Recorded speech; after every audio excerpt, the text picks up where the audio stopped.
Only the cold opening. Terrible. Me and Danny realized we weren't recording, but that's, you know, we have an okay-ish mic. Let's do a real quick. We'll just do hi everybody, just tuning into the podcast. We just realized 11 minutes in, just after the cold open, we weren't recording on these mics. So the next 11 minutes are going to be a little choppy, then it'll get better. Yeah, I mean, it's just me talking about how it's my birthday. So it's feel free to skip it if you want. If you usually skip the cold open in the first place, boy, oh boy, have we given you an excuse. I'd be interested to know if people do that. If people are like, let's get to the anime. Well, I think it's enough about hearing about these fucking idiots' lives. Let's get to the wildly misinformed anime opinions. That's what I'm here Let's for. get to getting mad at Danny and Nick immediately, ladies and gentlemen. So actually now, perfect timing, you can do your cold open. I'll do my cold open. So you can't escape the cold open, motherfuckers. You fool! Gotcha. This subreddit has its hooks in me, and I don't know how to escape it without just genuinely turning fair. off notifications. Here's the thing. I must have at one point looked up some NSFW subreddit. At some point. I don't even remember. But now... This is really good because last week I was the pervert who was like, hentai. now you're like, I keep getting Overwatch porn on Reddit. Listen, every podcast, we do some sexual or porn-related segment. Absolutely. And it's weirdly my favorite segment. It's gotta be. They're always very funny. So I have a doubleheader here. Zing. Yeah, I was gonna say. For one, so I must have at one point looked up some NSFW subreddit. Don't know. Judy Hopps boobies. Yeah, r/Judy Hopps boobies. Please. I bet it's populated. 100%. Top absolutely. 5% Reddit pages. It probably goes like Genshin Impact, that in terms of population. The Venn diagram is a circle. I cannot stop getting notifications for sexy but not nude. For r/sexy but not nude. Okay. Which I didn't know existed. I'm sorry, is it just like women in like see-through sundresses? No, it's just women. Because Okay. it's not nude. Yep. It's just sexy, but also it's a loose definition. Okay. Sometimes it's just people, and not that everyone can't be sexy, but you gotta put in a little work if you're gonna trick me into clicking on this subreddit. Gotcha. So here's the thing. Can you give me an example of a non-sexy photo being posted on the subreddit? It's not that it's not sexy. It tricks me every time because I'm just like sitting in my room, quiet and alone with my thoughts as I do. Scrolling sexy but not nude subreddits. Like photosynthesizing. Like not in your room, you're not. Yeah. True. But so I'm just like hanging out, and then I get a little like ping from my phone, and it says r/sexy but not nude, and then some like, you know, like would like good morning babe or whatever is like their caption. I feel like this is the fucking plot of Her. It's like, Sarah, go away. And it's like, so it's like that, and then I'm like, well, what is sexy but not nude? You know, like it implies creativity.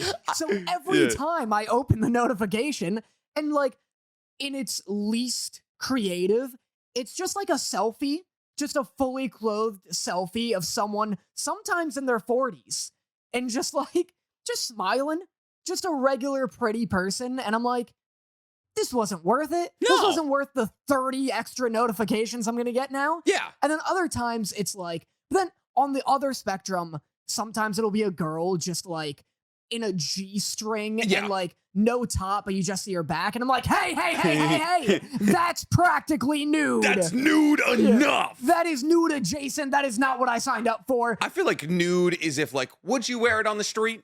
Yeah, you know, for sure. Like, would you walk down like LA's most populated street with this outfit on? That's nude. Yeah. You know? I don't know if there's a restriction to women only. I kind of want to just post a selfie of myself on it. Just to see if it gets past the mods? Yeah. Just be like, the mod team is 1,000%, 100% men. 100%. Yeah. 100%. But just be like, hey, not nude. Not nude than most of you tramps. Yeah. At least I have clothes on, you whores. But so that's been plaguing my phone forever. And then sounds like a very much self-inflicted issue because you are the one clicking them. I'm curious. Very fair. So that's been rough, you know, mildly. And then before we started this, forget what started it, but I was like gonna tell you a story, and then I stopped and I was like, that's probably podcast material. Yes, yeah.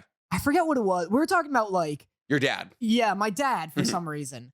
But I never told you that when we were talking about like the talk, like the sex talk. Yes, that's what it was, yeah. My dad is a very quiet, old Italian man. Older. old. He's like Robert De Niro. His age starts with a 7. He's old. Robert De Niro is his adjacent. Yeah. And so, you know, we don't have like heart to hearts. Did Robert De Niro just have another child? Yeah. So that your dad's still pumping him out? Oh yeah. Nice. Good for him. Hasn't stopped. Yeah. But sometimes they just wake up and I'm having sex. I hope not. You should probably call the police. Yeah, you're just like, oh god, no. Is this elder abuse? But what's it called?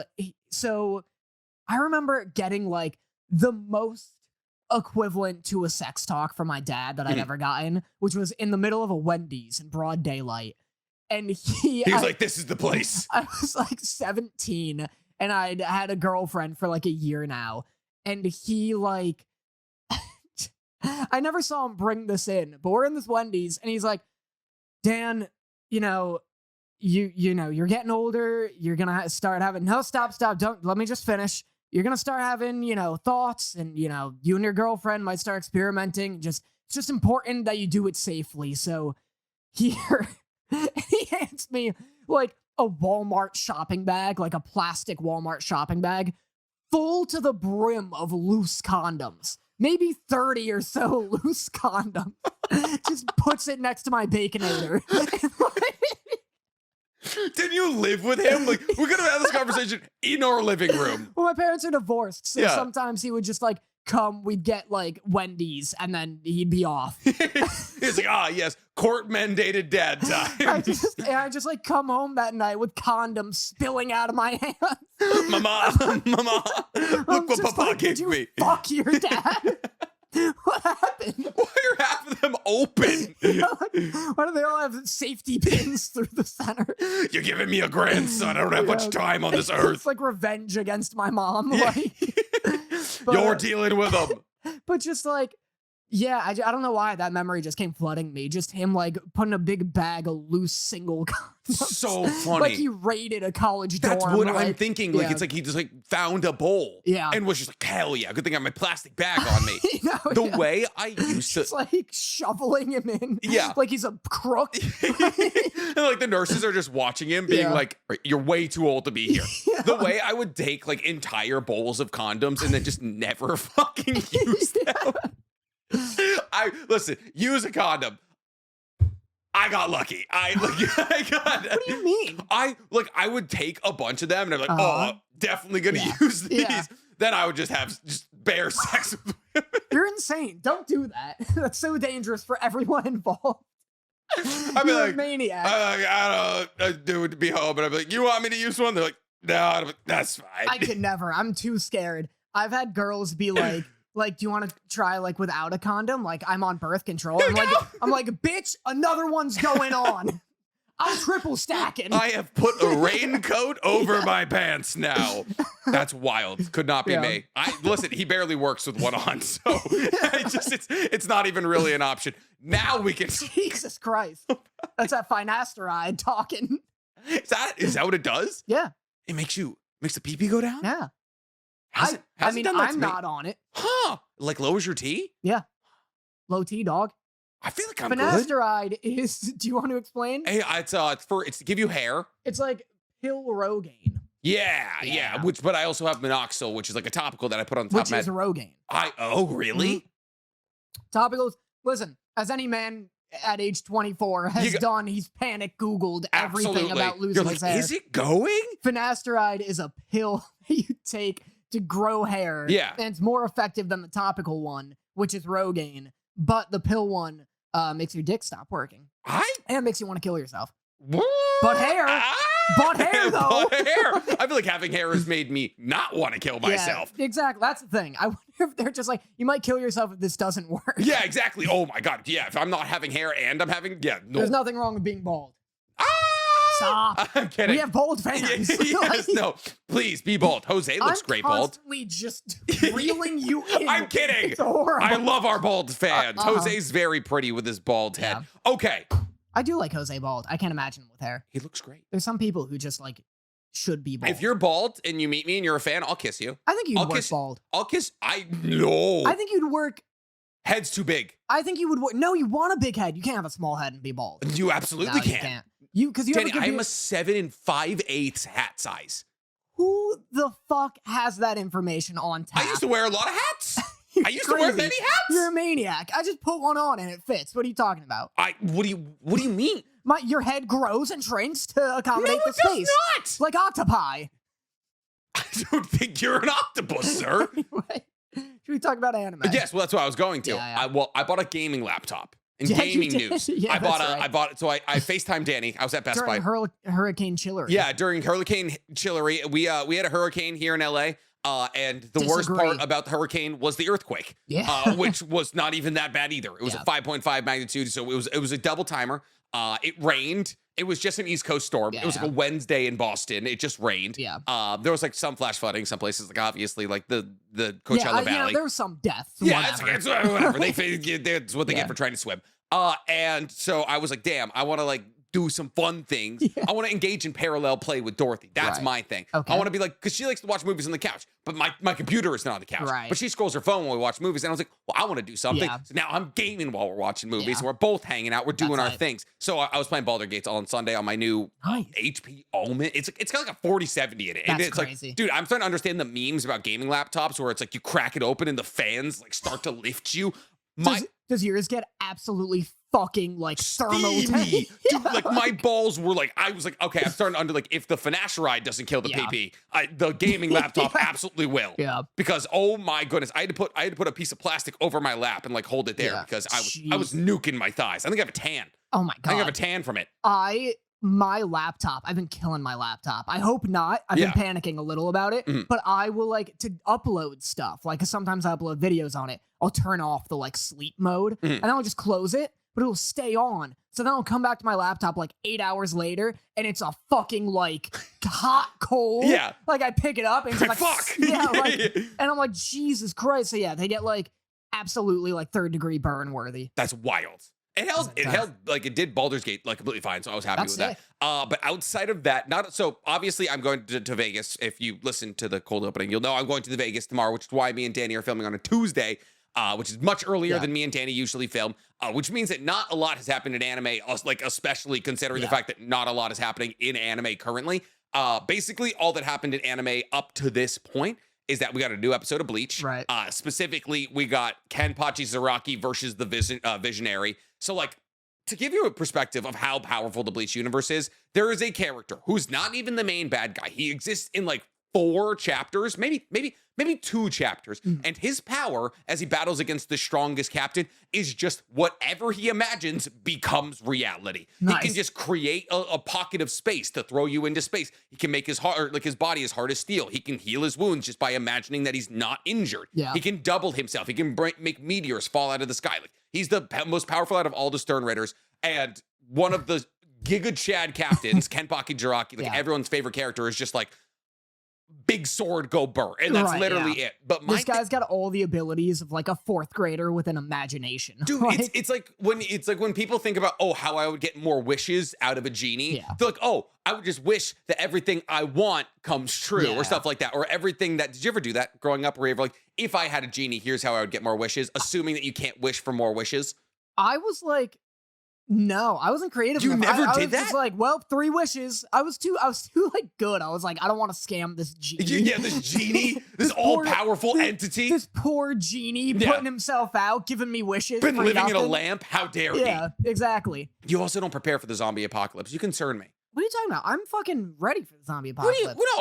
I literally we had a conversation about like how I prep for the zombie, like in my at night. Prepping for the zombie apocalypse keeps me up. Oh well, that's psychotic for sure. It is. I got all the prep I need right here, baby. I got home and security. Oh yeah, you like that? For our audio only listeners, I just put up me dukes. Like I was Popeye and it killed Nick. Oh fuck, that was so stupid. What? What do you mean? It was like the Anchorman thing. I got oh fuck, I forget what he calls his fist. Oh, that was so stupid. Oh, that's awesome. But no, so it was, but for some reason, this season of Bleach, 1, I feel like no one's talking about it, but 2, I feel like it's just not hitting. No. Like it's just well, the thing is, like not enjoying it. Like it's not. It's cool. Yeah. It's like cool. There's a cool factor to it. Yeah. But like, I feel like it running up against like JJK and like other anime, like other like even Zom 100, like it just like other like things that feel like a breath of fresh air. Yeah. Is like, I'm like, it's so weird. Like it's just so standard. Yeah. And the whole thing is this entire season is just wall to wall fights of like captains battling against Stern Raiders. Yeah. And that's because it's like, it's between like chapter 560 and 600. And it's like 12 fights. It's like the Shibuya arc of like Bleach. It's just like everybody gets a fight, everybody's dying, everybody's winning, so on and so forth. It's absolutely wild. But like, because that there's no plot.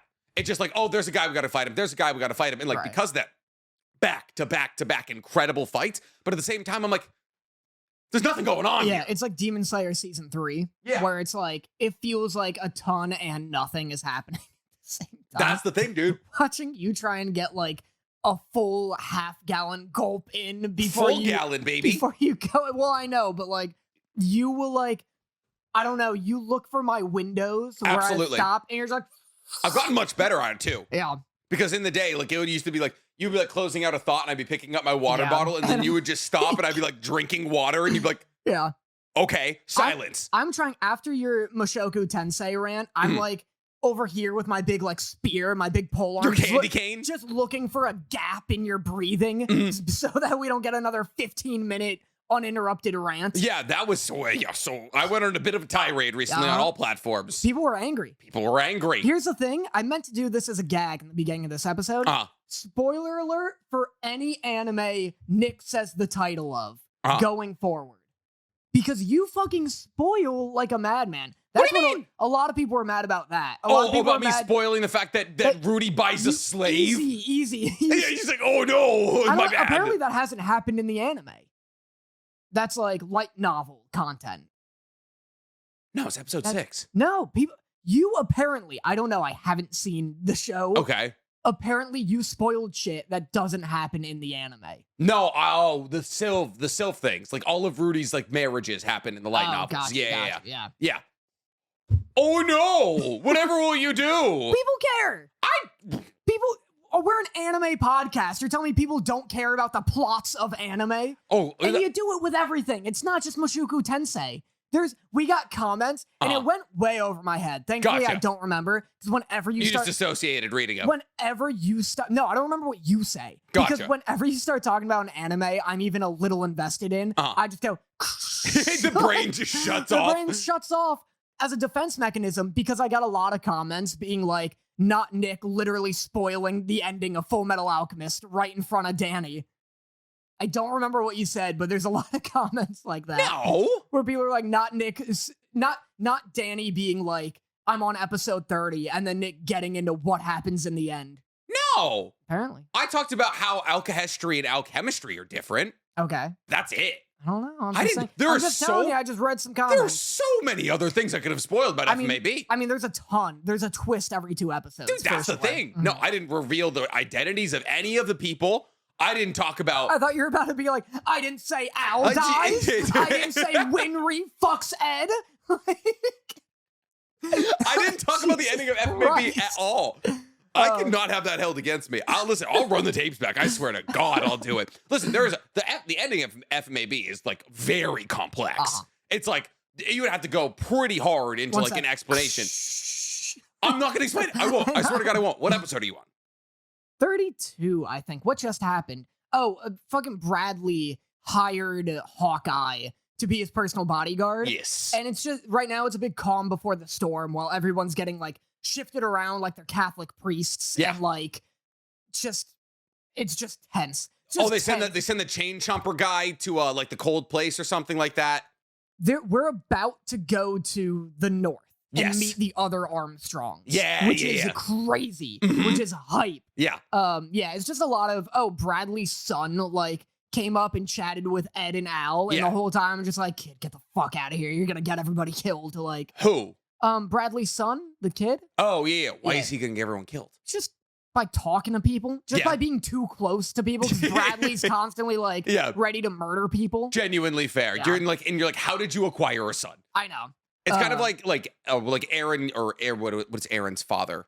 Oh yeah, Aaron's father, Grisha Yeager. Yeah. Grisha Yeager, like having a child in the new world, and it's like, have you not been through enough? Yeah, it's like, true. what are we doing what here? Are you doing, fucking women? Yeah, it's like he literally just got expelled from a country for trying to overthrow it. Like, what are we doing here? But so Bleach is falling flat. Oh yes, yeah. So it's just like I don't know, like the plot. There's no plot moving forward. Yeah. Like there's just like fights. And like the obviously it's Bleach. The soundtrack is incredible, and like with like Studio Period is going incredibly hard on like just like animating it to look gorgeous. Also, the color palette is starting to get old to me.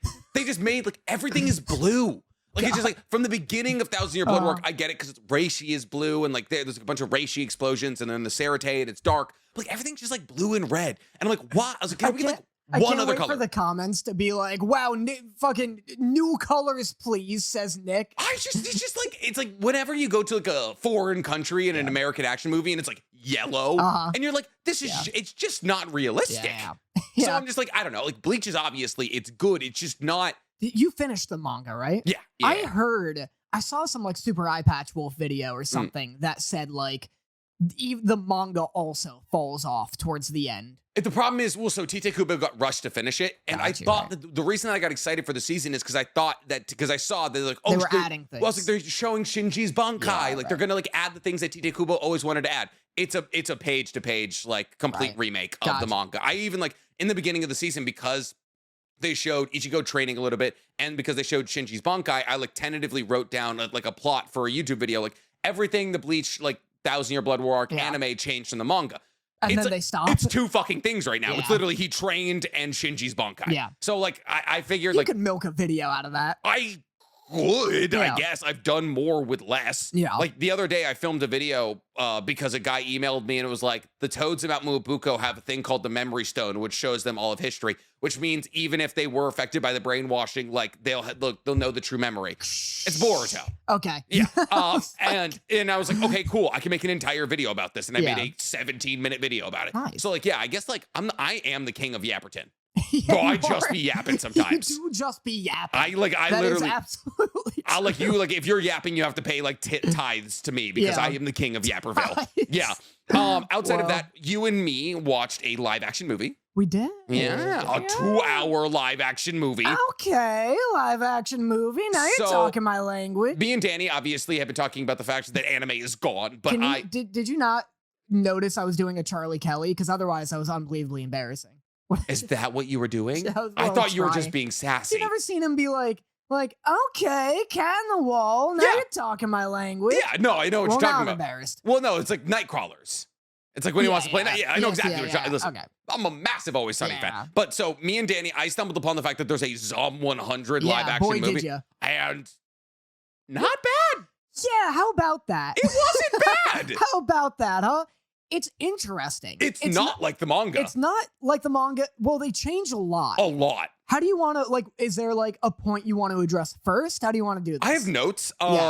So my notes are... Spoilers, of course. Yeah, I mean, for the Zom 100 live action movie, so... Well, like, yeah, I guess spoilers to everything, because I don't think it surpasses anything currently in Zom 100. To the aquarium. Which is funny. Yeah. It's like literally up to date with where Zom 100 is right now. Like weirdly, kind of perfect timing. But they just shift plot points around. Because I think some things that happened later on in the anime actually happened already. Because they get the RV camper, which we see in the the ending scene of Zom 100. It's like all of them on the RV.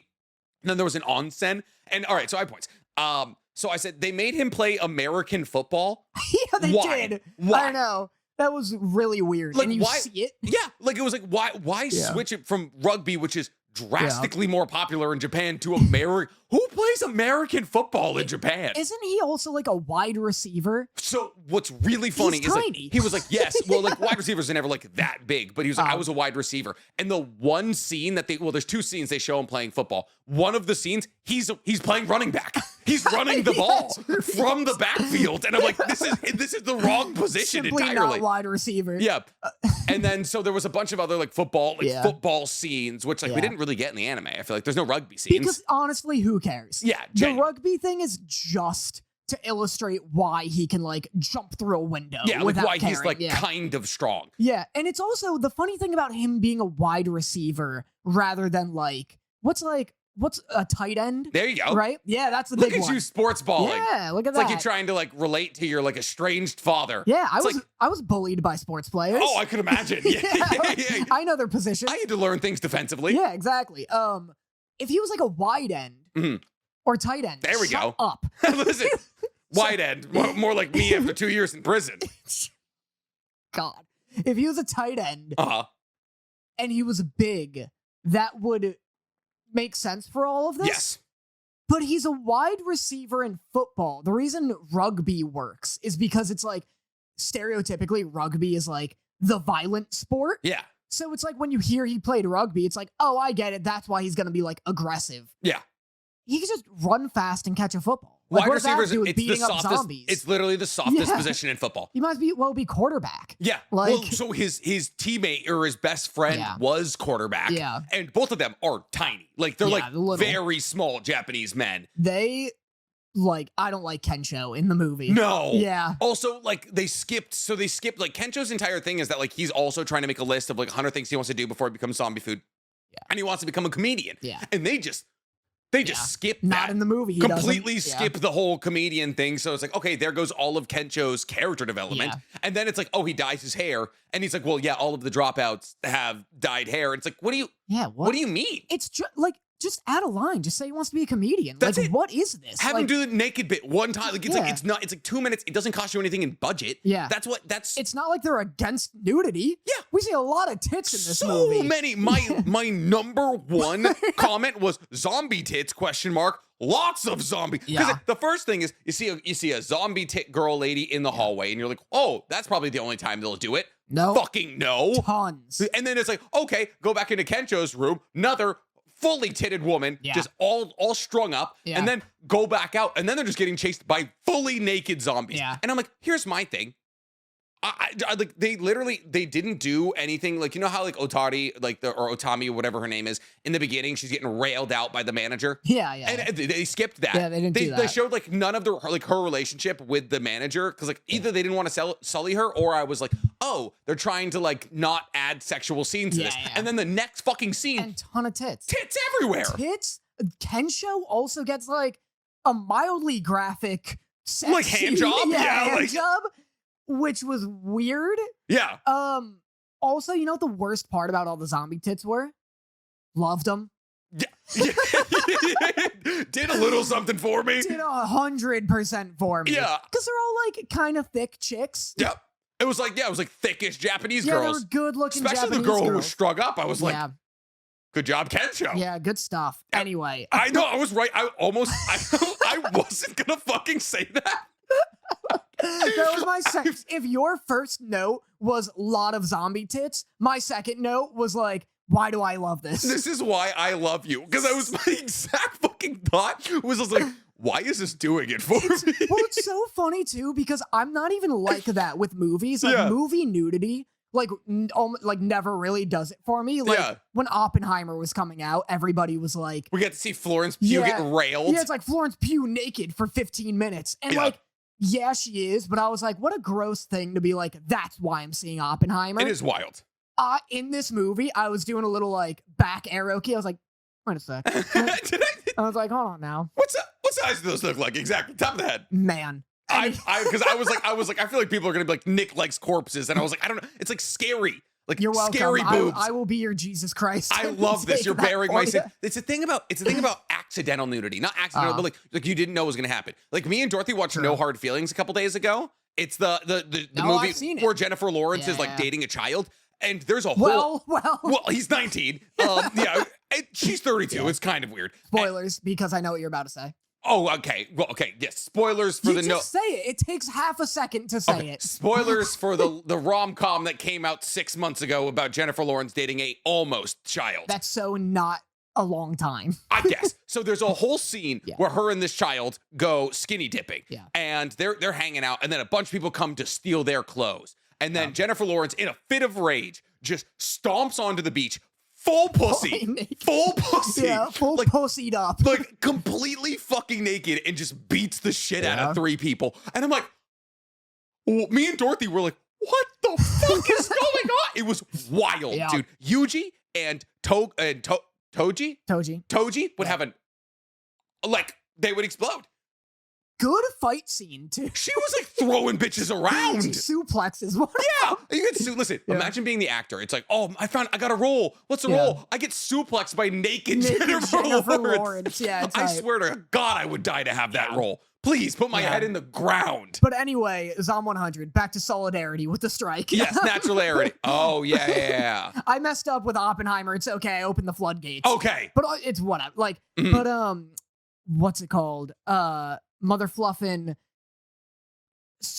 I derailed my own train of thought. You definitely did. Oh, we talked about with like the girl he like loves in his office situation in the beginning. One of the big changes that I don't love, and it's really indicative of like the change of Akira. Yeah. Is that scene where he goes and finds his boss as a zombie, or like one of his bosses is a zombie and like finds her and she's not a zombie yet. And it's like, that scene sucks. Yeah. Kind of. Because it's like, you don't know that like he stole her from him or something like that. Well, you don't know that. The tone is weird because they play it totally seriously. Yeah. And in the anime, like Akira is so much more fun in the anime because he's kind of a lunatic right out of the gate. Yeah. Like immediately. It takes like 4 episodes for him to even be like, oh, zombie bad. Like people dying bad. Yeah. It takes so long because he sees his boss and he's doing this like, he's like, sir, I have to formally quit. Yeah. Or formally quit. And it's a bit. Like he's doing it as a bit for himself. Yeah. Because then he tackles him out of a window. And then he sees the girl and it's a little sad because he's like, oh shit, I wanted to bang you. Yeah. And then he just leaves her. And like, it's funny, like it's hype and it's funny, and in this, it's more, they're trying to make it scary and sad. Yeah.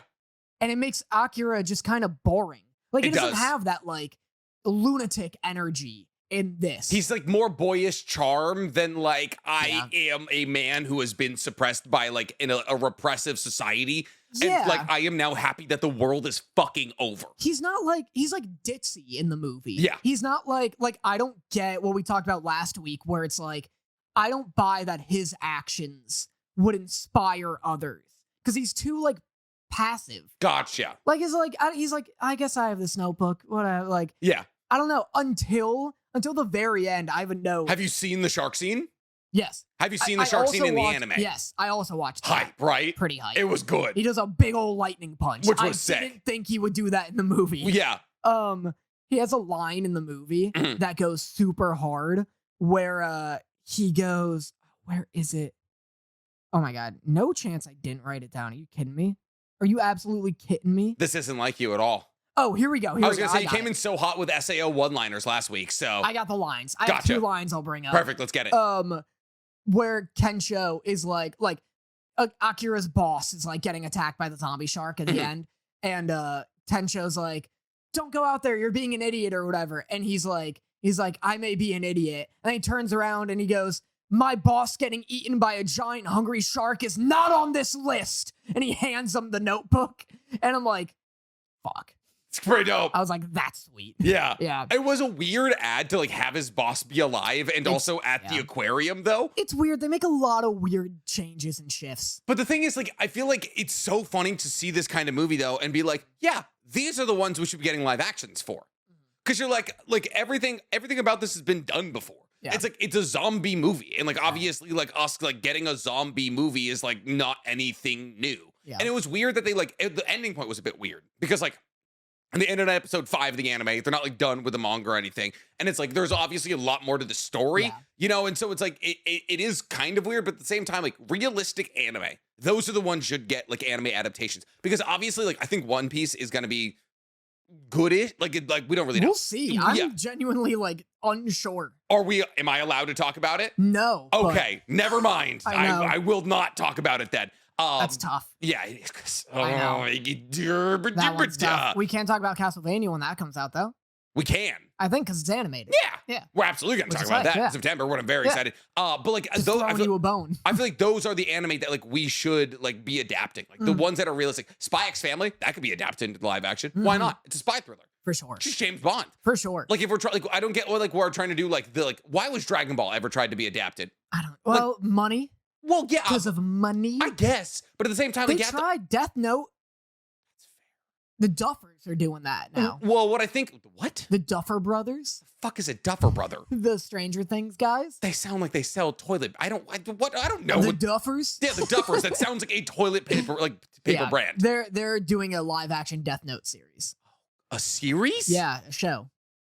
So just Death Note, I have to assume. I guess. Yeah. Okay, here's my thing. Would you rather it be a like panel for panel adaptation of the manga, or would you have it be like with Zom 100 where they made like some creative edits and it like loosely follows the plot?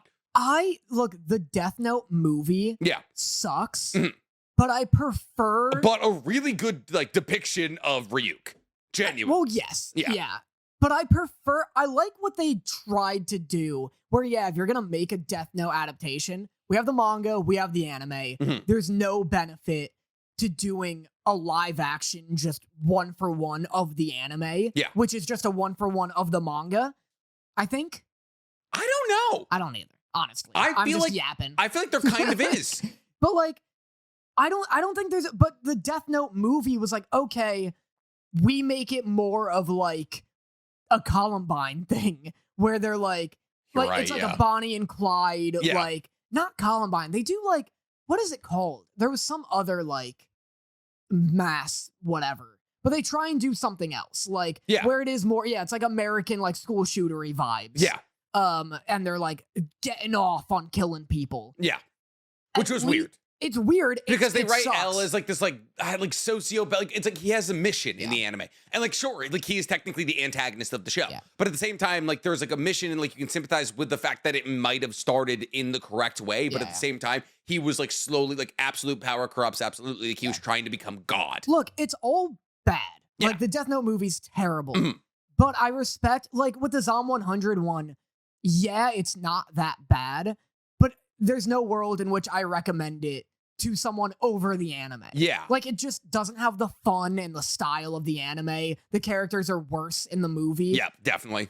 But it's trying to copy the anime. Whereas if this came out and it was a looser interpretation and doing its own thing Yeah, and was good, then it's like, hey, here are these two separate pieces of media about the same thing. Mhm. I can recommend both of them equally. So you would want to take it like away, like a macro view, and you want to be like, here, make me a zombie movie about a man who wants to accomplish 100 things before he dies, and that's it. Yeah, it's like, yeah, like maybe change the characters or something like that. Because Yeah. it's like, yeah, we already have the anime. It's like with Death Note, where it's like, what if the Duffer Brothers make this series? Yeah. And it's just the anime, but with people.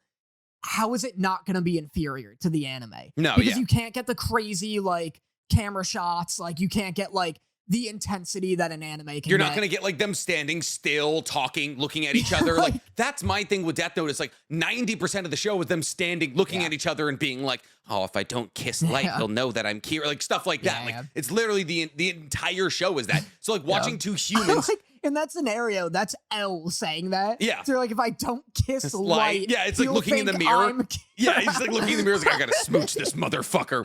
So So it's like funny. it's literally it's that like it's so hard to separate. It's the uncanny valley because like we allow so much to happen that's unrealistic when it's animated. The second it becomes real, watching people do stuff like that is just goofy. Yeah. And I think that's gonna be the biggest issue with the One Piece live action is that a lot of it is gonna be goofy. But like at the same time, like if you take the concept of pirates trying to take over the world and they have to get through a certain amount of bosses and just conceptualize that into a macro view and then play that out. That'd be cool. That'd be cool. You know, it's a good example of that. All You Need Is Kill. Is that the one with the gay pirates? No, that is nope. That is the flag. Take your time. I don't know the name of it, but there's an entire show about like gay pirates. It's something like the flag. Our flag means death. Our flag means death. That's what it is. Yeah. Yes. No. Gotcha. It is.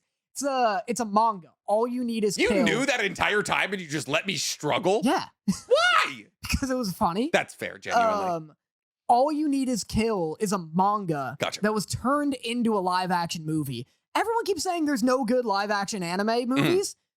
This one, the Tom Cruise movie, Edge of Tomorrow. Have you seen that? You keep calling it All You Need Is Kill. It's the Edge manga, of Tomorrow. The manga is All You Need Is Kill. Gotcha. That's what it's called. It's based off that manga. Have you seen that movie? Yeah, absolutely. It's incredible. It rules. It's good. That's an anime movie.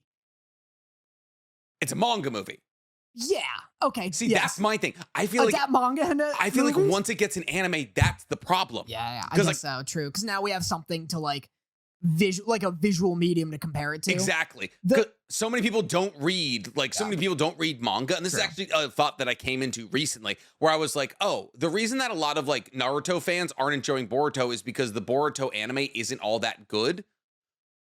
You can't just, why? I asked if you were hungry when we began the podcast. I was like, are you hungry? What are you talking about? You said no. For those of you who aren't watching, Danny just mid of my rant decided to pull out a PB&J, which I'm assuming he was waiting until he thought that I was going to go on a 10-minute diatribe. You knew you had that. You knew you weren't hungry at the beginning of the podcast. You waited until I brought up something I was genuinely passionate about to be like, I'm going to eat now. Wag, you almost sold me out. He was sniffing around That's why he was sniffing. He was sniffing around my bag. You son of a bitch. This wasn't worth it.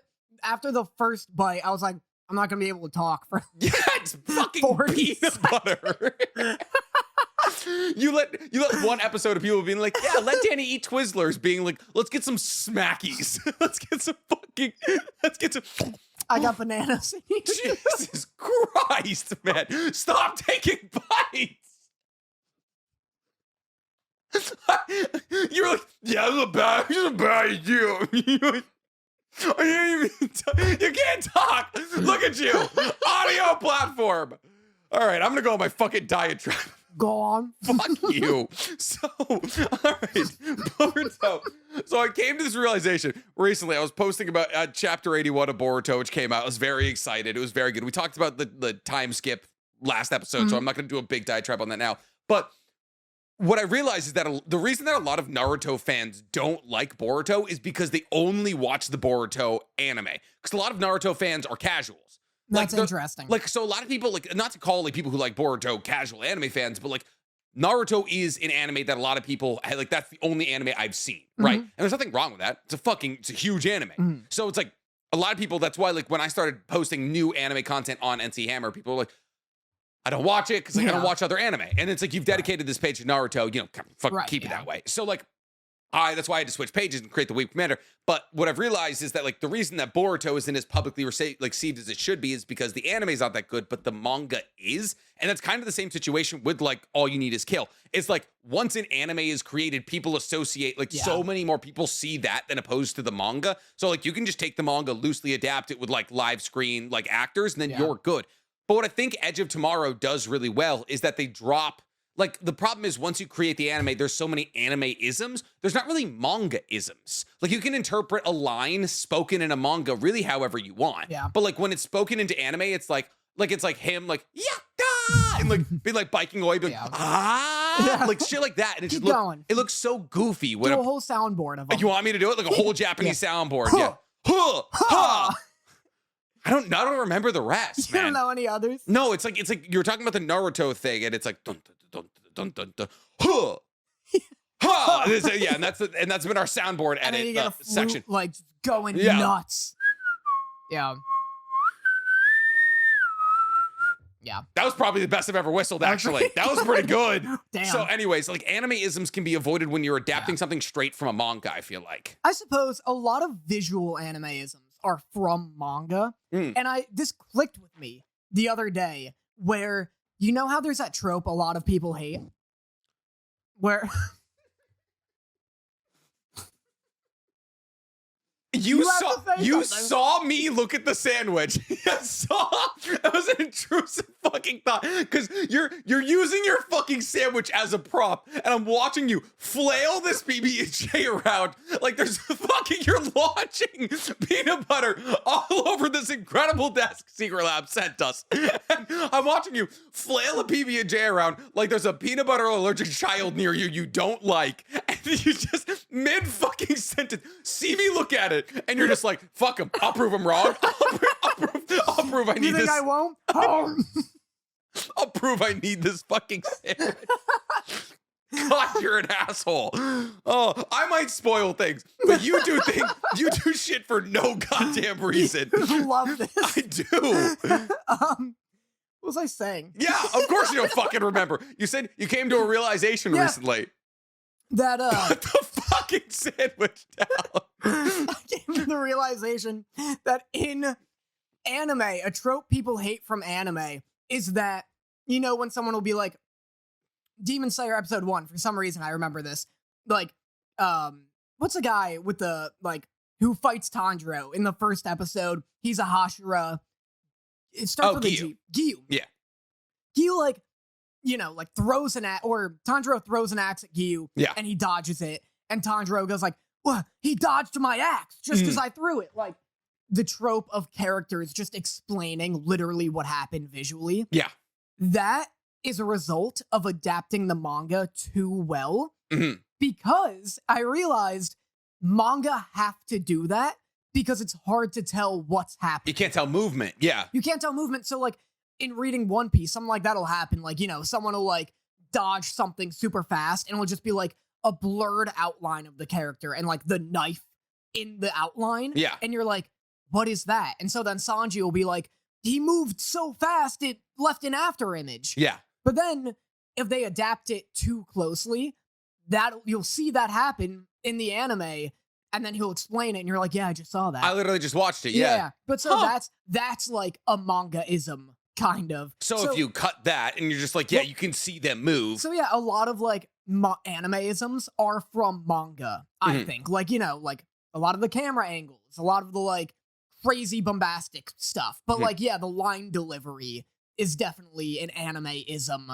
that you can get rid of by just not having the anime. Yeah, like it's like genuinely very easy. Just like, because like comic books get adapted all the time. And like, it's like a loose interpretation of the same thing. It's like, I don't know why we don't identify this. Thank fucking God. He's putting the sandwich away. I don't know why we don't just approach this with the same level of like, let's take this source material and work with it. But that's it. I mean, the Zom 100 movie is pretty good. I mean, it's fine. Like, the it's zombies look great. Also. The gore is really good looking. It's gore expensive looking. Like, they had like chunks of meat falling out of people's face. Yeah, it was a lot at times. Like the first, like when he sees the old man and like the chunk of meat falls out his mouth. Yeah. Oh. It's like really goopy. I can't believe they did the shark. I didn't think they would. Yeah. Shark looks good. Especially considering the fact of how much money they cut, because they cut like the roof jump scene. Yeah. They didn't have the girl drive the truck through the convenience store. Yeah. I was like, oh, they're cutting costs left and right. Did you see them switch to the stunt double whenever he was on the motorcycle? You didn't see it? The first time he rides the motorcycle, you can see it's like a 45-year-old man with a helmet on, and I'm like, nice, That's good. so funny. And then all of the other scenes when he's on it, it's just a green screen. Yeah. And it's just like they recorded zombies jumping over a camera and played it on a green screen. Fucking hilarious. That's so funny. So it's like at that point, I don't know, teach the man how to ride a motorcycle, I feel like. All right, outside of that, we have a big old tier list to do today because me and Danny identified, well, you said you had a lot to talk about today. Is there things that I'm skipping from you? They're all, you know, they're all best boys. Oh, okay. Well, here's the thing. Listen, Nick, let me tell you something, Nick. Yeah. I've been absolutely expanding my horizons, Nick. I've been watching things, Nick, that, you know, like you with watching Blood Jesus oh my God, Christ, I got in your head. Oh my God, Blood Blockade Battlefront. There you go. I've also been tripping over words the last week. It's been really bad, dude. I'll just be out with friends and I'll be like, oh, blah, blah, blah, blah. And they're just like, what are you trying to say? And it takes me like 3 attempts to say something. Yeah, maybe it is this melanoma. Maybe I got a spider bite. Maybe, I don't know. There's like a discolored pigment on one of my tattoos and it's in 2 different spots and it hurts to touch. So I don't know. If between now Nick's having a stroke. Yeah, between that and the headaches, who knows how many more episodes I got in me. But so I've been watching some stuff. I don't have time, but I watched such classics as 86. Yes. I've been watching I had another thing. I was playing Honkai Star Rail. I started playing that. I've been watching King of the Hill, unrelated to anime, but it's really funny. Where are you finding this time? You were literally before the podcast, you're like, oh, there's so many video games coming out, I have no time. I've been doing it in between things. What do you mean? I watched you're not reacting to 86. Not reacting to 86. Gotcha. So that like just before bed, I for some reason was like, I want to check out 86. Very like good. An hour before bed. Really cool. It's really good. Really good. A1 is who animated it.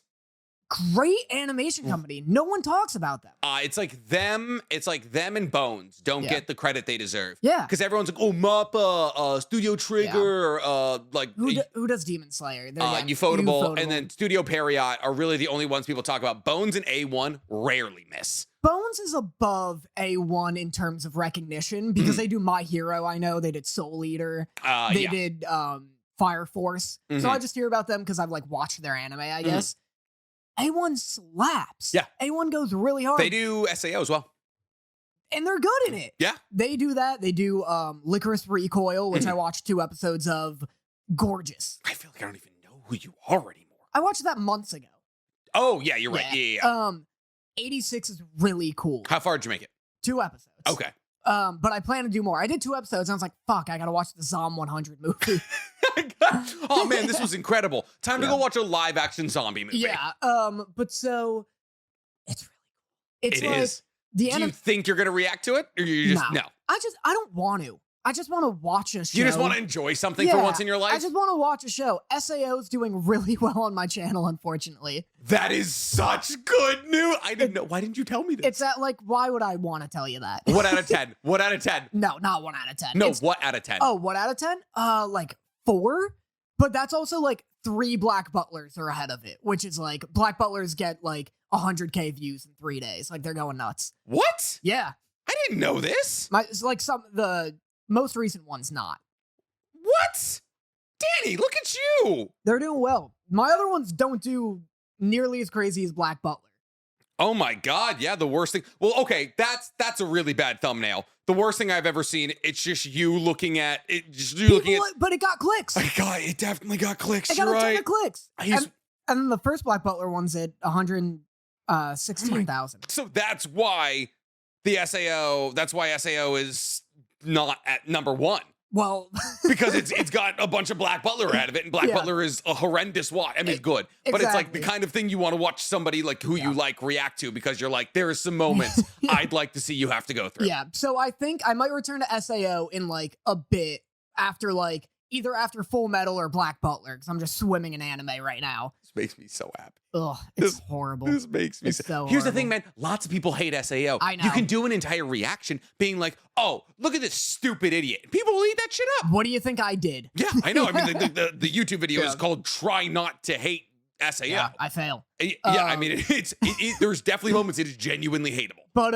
86 is really cool. It's a mech anime about war. Yeah. I'm not fully. It's a loosely cloaked, like a thinly veiled, like World War II analogy. It is, but it's also kind of Iraq, kind of in terms of like, or maybe not drone Iraq. warfare. Yeah, drone warfare. Okay, like maybe I'm just like enforcing my, Americanism onto it. Like maybe it's some other war, I don't know. Mhm. But like, because the cool kind of twist of the first episode is that everyone thinks, like the public thinks that like the frontline mechs are unmanned. Yeah.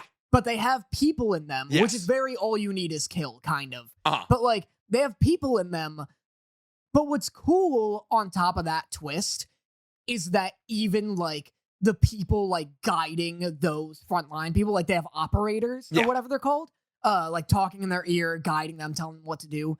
They're also supposed to be like, they're not humans. Yeah. So like the public thinks that the 86, what do you call it? Like Troop 86 or whatever? No, so there's 86 divisions in this country. There's Okay. 86 like countries. And so like if you live in the 86th, you're not viewed as human. Gotcha. So they are the 86. Right. So so the 86, like the general public thinks they're not human because they're literally like unmanned robots. Yeah. And then like the government has conditioned themselves to be like, don't worry about them. They're not human. Yeah.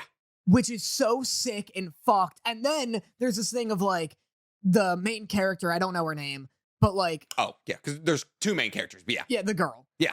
She's like the new operator of like Troop 86. Mhm. And everyone keeps telling her like, yeah, the last like 6 operators killed themselves. Yeah. And then she's like, can we look into that? And they're like, what do you want me to do? Ask him why he's dead. And it's like, Jesus Oh, no, Christ. you speak to dad? I don't have that ability yet. That's like one of the lines. She's like, they're like, yeah, like the last operator shot her head off with a shotgun. And she's Yeah. like, why? And they're like, what do you want me to do? Interview her? And it's like, Jesus. Like, Can we tamp down the hostility in yeah, here? do something. She must have filed like an HR report at some point or another. But no, it's great. Like the dialogue's really good. There's like a really sweet, you probably don't remember. It's such a nothing moment, but like she has a friend.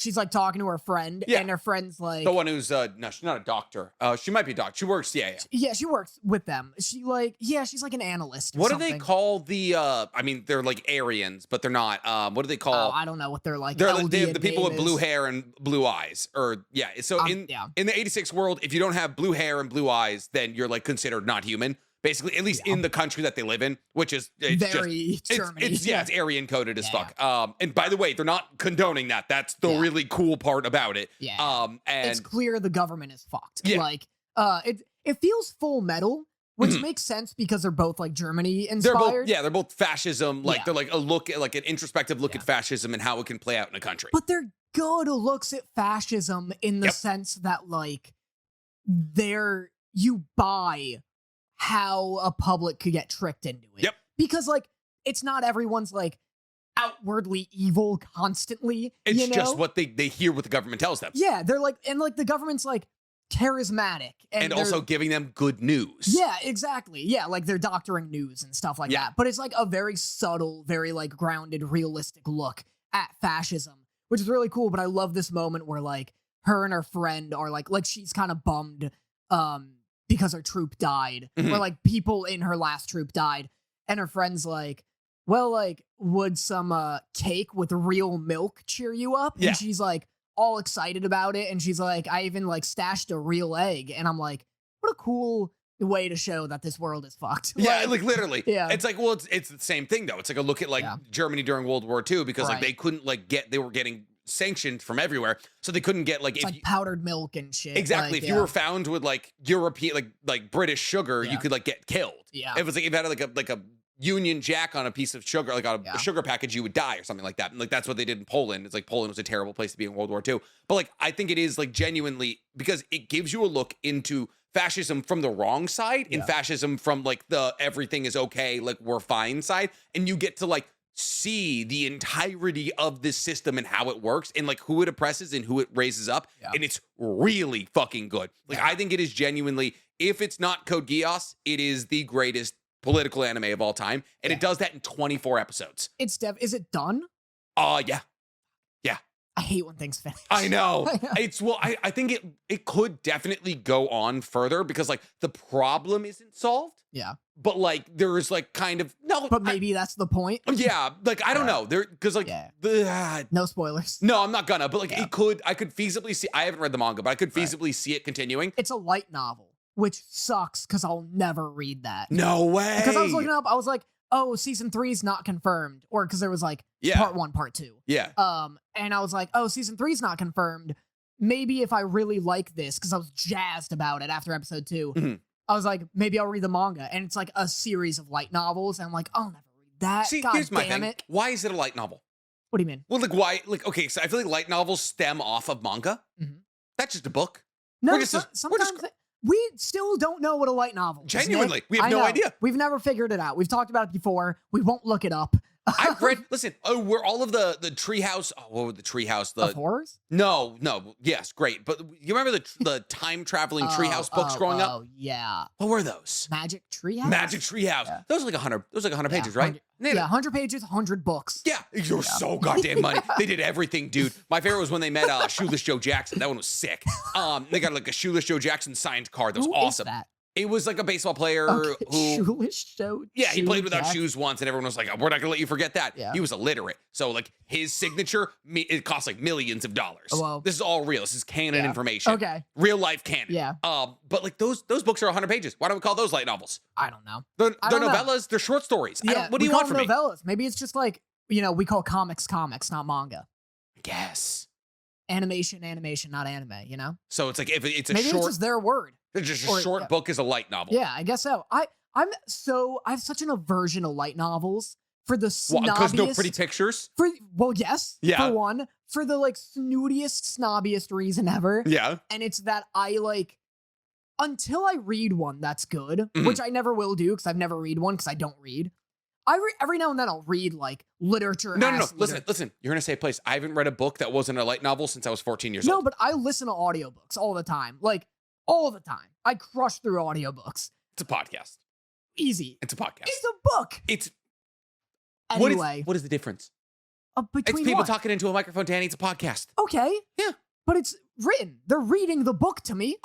I listen to many podcasts who read a script. Okay, fine. Then I listen to a podcast Yeah. of literature. Yeah. I listen to the Moby Dick podcast. You listened to Moby Dick? I did listen to Moby Dick. What It are you? rules. What are you, a spiraling alcoholic father? I'm trying to enrich my brain. It's an incredibly boring book. This is what I'm saying. It's a lot of whaling gear for my sure. God, That's it's why it so- helps. That's why it helps when somebody reads it to you. You tune out. So much explanation of like, and this is how we carve the brain. There's a whole chapter called Clam Chowder about clam chowder. It's a bad book. It's a bad book. it's like thematically, it's about hubris and pride. Listen, I'm not trying to advertise Moby Dick. I'm good. I'm just saying my snobbiest trait, like my worst trait, is thinking that light novels aren't good because they're book anime.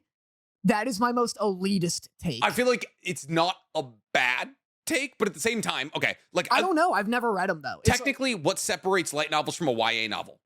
I don't think though. Well, Hunger Games could just as easily been an anime as it was a live action TV show. No, that's fair. I don't have like an aversion to YA books. Like I love the Avatar, The Last Airbender books. Yeah, which are Hunger Games, which is are good. basically light novels. Yeah. So yeah, I get yes, you're right. I should give it a try. But it's like whenever you talk about like the idea of reading a Naruto book. See, that's where I understand it because it's sounds like basically fanfic. That's my thing. Yeah. That's my deal. And it's like when I go to Barnes & Noble and I see like Overlord and I'm like, maybe I'll check this out. And I see that it's a book and I've seen what Overlord is. I'm like, I don't want to read about like anime. Overlord's a light tits. novel? Yeah, it's a ton of them. I thought it was a manga. No. It's like I don't want to read about a ton of tits. And then also you have to hope That's fair. You have to hope that the author's good and that the translator's good. That's So also fair. But here's the thing. Now that I said that out loud, Mhm. that's also snobby. I keep saying snooby. Mhm. That's also snooby and elitist Mhm. because it's the same thing with anime.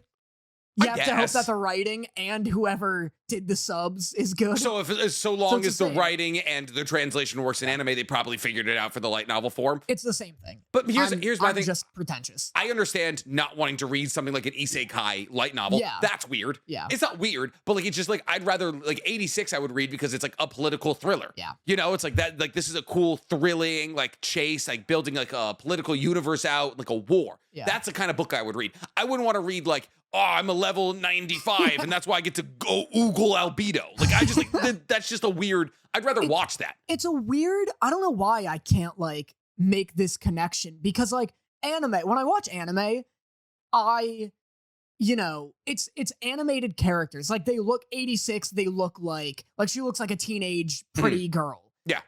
When I read a manga, it's the same thing. I'm not like translating these drawn characters into like realistic looking people. Yeah. When I read a book, for some reason, I don't want to like imagine an anime in my head.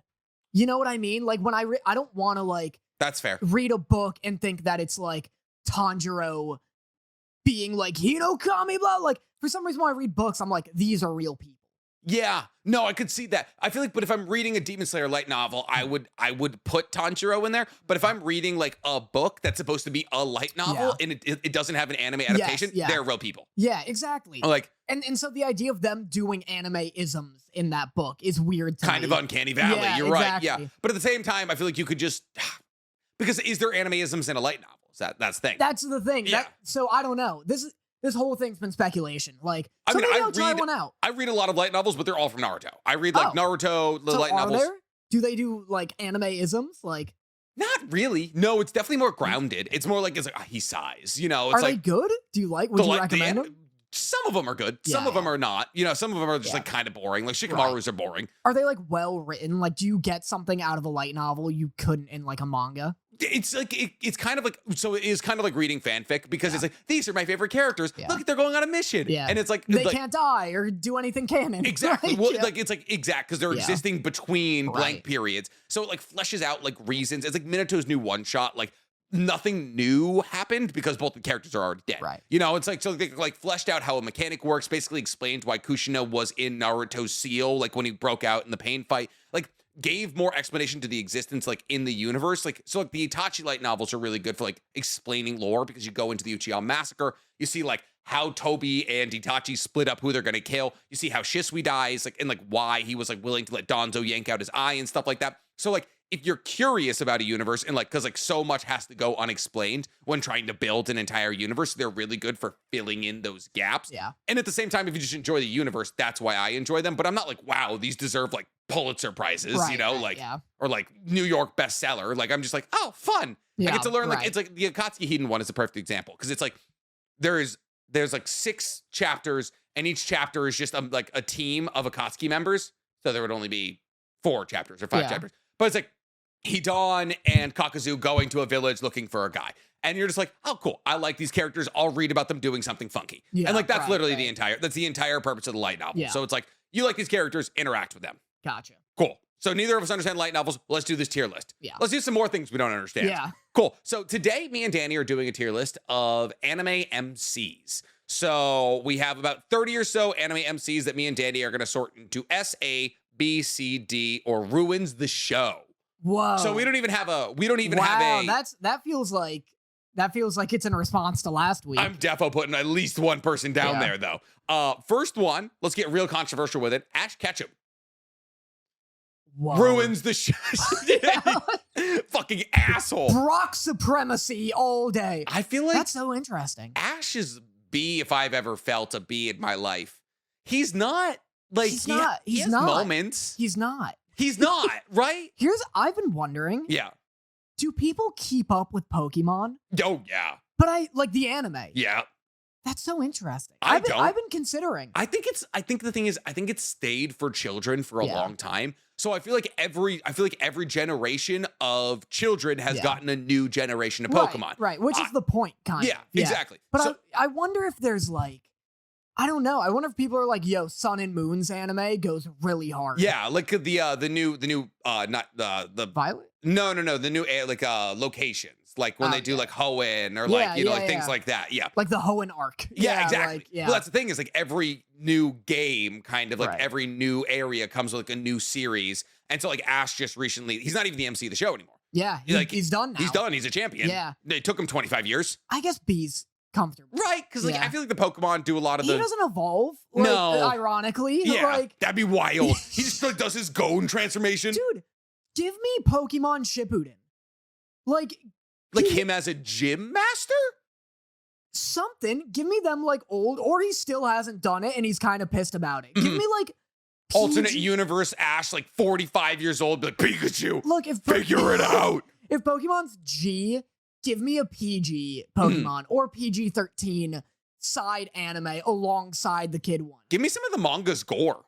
Yeah, like that won't hurt anybody. That No. won't hurt ratings. If you just put out like a second older show that's like, you know, like Korra adjacent, where A it's continuation like of the red blue, like Yeah. original Ash 152 Pokemon. that'd go so hard. I feel like that'll go really hard. people Yeah. would eat that shit. Oh up. my god, yeah, Oh, dude. yeah. But like age it up a little bit. Yeah. Exactly. Like he just like fucking rails. Yeah. He rails Misty like midway through. Yeah, That'd order be that. nuts. That'd be Order crazy. That. That would be crazy. I'd have to agree. Yeah, all right. Asta. Um, I'm gonna say Asta's A. A. Yeah. Because Asta, so here's the thing about Asta, and this is actually a really interesting thing. Well, there's some news about Black Clover. It got moved to Giga, which means it's going to release quarterly, I think. It's something like Black Clover. What is quarterly? I don't Every it's, 4 weeks? I think it's So monthly? I think it's quarterly, which might mean 4 chapters a year. Whoa. Let me see. So Black Clover, we'll go over this quickly. Actually, no, we'll make this my news.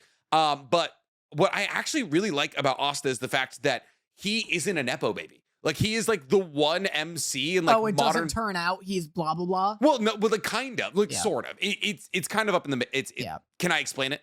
Yeah. Okay. Spoilers. Yeah. to people. So Asta he's not born with magic, obviously. You Right. know this. But his mother was born with this ability where she seeped magic away from everybody near her. what so a she had to Nepo live. baby. What? Nepo baby. Yeah, exactly. Yeah. So she had to like when she gave birth to Asta, like she like stole all of his magic. Yeah. And so this demon, this incredibly weak demon, gets thrown out of hell because he has no magic. But he has anti-magic. And so he lives with Asta's mother, and then like basically like gets really close with her, and then he becomes a grimoire that Asta then gets later on. And that's like because like the relationship with his mother, they're kind of like brothers. And so Asta gets anti-magic through this demon who was close to his mom, because that demon had no magic and therefore could live with his mother. I'm astounded that didn't end with the demon fucking his mom. Could you imagine? Who's his father then? We don't know, actually. It's the demon. What are you talking about? That's a really good question, because somebody had to be in there long enough to not have their like, one, to make a baby, but two, to like not have all their magic drained. Yeah. So the demon's his dad. No. 100%. It's like a small little demon. Don't need a lot of semen. Don't need a lot of demon semen. There we go. It's potent, baby. Yeah. So like the whole thing is like, so like he's not like born from like some extravagant son. Like he gets a powerful power because of like a relationship his mother had, basically. Right. That's it. But like that's the definition of a Nepo baby, though. Not really. Yes, it but is. Look, think about he Naruto. Gets a powerful power because of a relationship his mom had. I guess. What is nepotism if not that? Okay, comparatively, he's not a Nepo baby. Replace power with job. It's fair, honestly. It's genuinely very fair. But like, all right, comparatively, like Naruto is a reincarnation of Asura. Right. Like Naruto's a god. Yeah. Luffy is Dragon's son. He's got the D in his name, which we still don't know what that does. But like, it's like everything about him. Yeah, and Asta's mom got that D in her. Yeah, zing, boom. You nailed it. And then like Ichigo is the epitome of a Nepo baby. Like he is the only person to have every single race in the Bleach universe, and therefore that makes him incredibly powerful. Like all of these characters are like massive Nepo babies. Like even Yuji from JJK is like kind of, I'm not going to spoil it. Yeah, I'm not going to spoil it, but like it's like even Yuji is working his way towards that Nepo baby area where it's like destined child. Oh yeah, I've actually heard stuff like that because I was like, I was like, Yuji's a Mary Sue. Like he's just naturally strong and good at everything. And they're like, people were like, he's not a Mary Sue. He's naturally strong and good at everything because he's got this blood. And I'm like, hey, Poindexter, that's a Mary Sue. Yeah. Like, yeah. So they are a lot of them are Nepo babies. What about Gon? Gon is Jing's son. And Jing is like the third strongest hunter on Earth. Bangs? Gotcha. Yeah, and Jing actually bangs. A. Oh, yeah. Yeah, very happily A. Next up, we have, I think that's Denji. You know how I put him in S. I put him in S. Listen, Denji breaks the mold in every like beloving way. A unique character, funny. Like it's just like oh, his motivations are so stupid. Not everybody's motivation has to be hyper serious. I have to get my mother back from like he's such a breath of fresh air in the shonen category that like it's like oh, of course he's just like me. He just wants to bang. Like his motivation is good because it's so dumb and also because he like gets so introspective about it where he like I love the moment where someone dies in Chainsaw Man and he doesn't really feel anything about it. Yeah, he's like oh, are my motivations fucked? Like, why don't I feel anything? He's like, would I be sad if Power died? Yeah, what if Power died? What if Aki? And he's like, I don't think I would be. And he's like kind of fucked up about it. Yeah. Denji's great. He is. Anyone who thinks Denji is like dumb and like simple, like a simple character is like misses the plot of Denji. Absolutely. Yeah, like there is that simplicity, but like if anything that flies in the face of standard like shonen tropes, and I love that, but like also like he has to deal with the fact that he was raised like incredibly abusively and is like now meagerly trying to live a normal life, which he's actually now trying to rally against in part 2. So like he's actually had a pretty crazy character development arc, and he's also just fucking hilarious. Yeah. So Ed Word. Ed Word Elric. Yes. Yeah, probably S. Right? Yeah. He's also good. It's also introspective, also funny. Yes. Really just cool guy. What I love about Full Metal Alchemist is that there's a moment I recently got to where like, we're in the calm before the storm, everyone's getting shifted around. Everyone kind of feels overwhelmed because of all the revelations that have happened and the government is fucked. And like Hawkeye or Ed is like, do you need me to help do whatever? Like, you need me to help you with something? And she's like, no, like, you focus about getting your body back, or you focus on getting you and your brother's body back. Like, there's a lot of people, like, praying for the day that happens. Yeah. And I love that there are a ton of, like, everyone in, like, Hawkeye and Mustang's little regime, like, are hoping Ed figures out how to do it. Yeah. Like, they're not like, oh, whatever, kid, like, it's never been done, blah, blah. But they're also not actively helping him. They're just like, it's almost like, I don't know how to put it, but it's almost like he's like a god.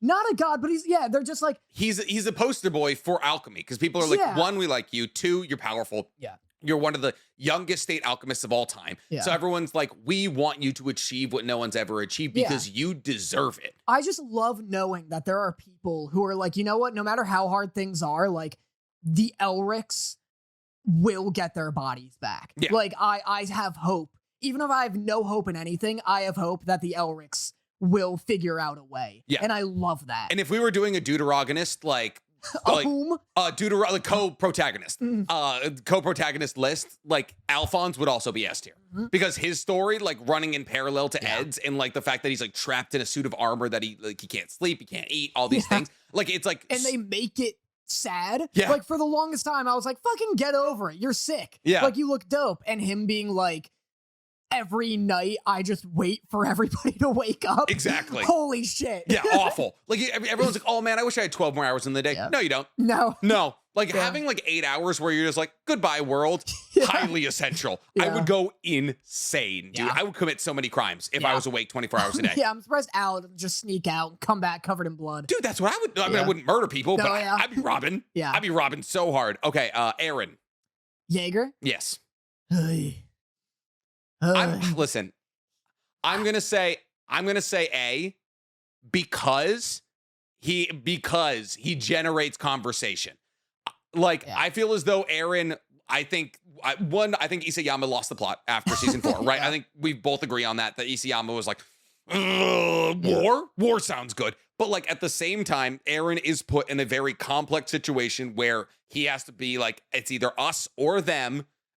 Was there absolutely other things that he could have done? 1000%. Diplomatic things, figure it out, like, you can use the Founding Titans power in so many different ways. Like, there's absolutely other options than killing 80% of the world's population. But at the same time, I think Aaron stirs more conversation around him than any other main character currently. Yeah. Go on. No, please. You know what I think the deal with Aaron is, though? Ghosts. I watched Hereditary last night. That scared the shit out of me. Oh my God. Good movie. Very good. The thing about Aaron is that I think people miss the point that he's like, I don't think he's meant to be a main character necessarily. So here's my thing about it. Aaron is like 80% of the time like kidnapped or being told what to do. Very fair. Yeah. Which is the point. And I think it makes him like a lame protagonist. That's fair. Because it's like, for like all of season like 2 and 3, he's just getting told to like push a rock. Like, he's kidnapped. Like, Harden.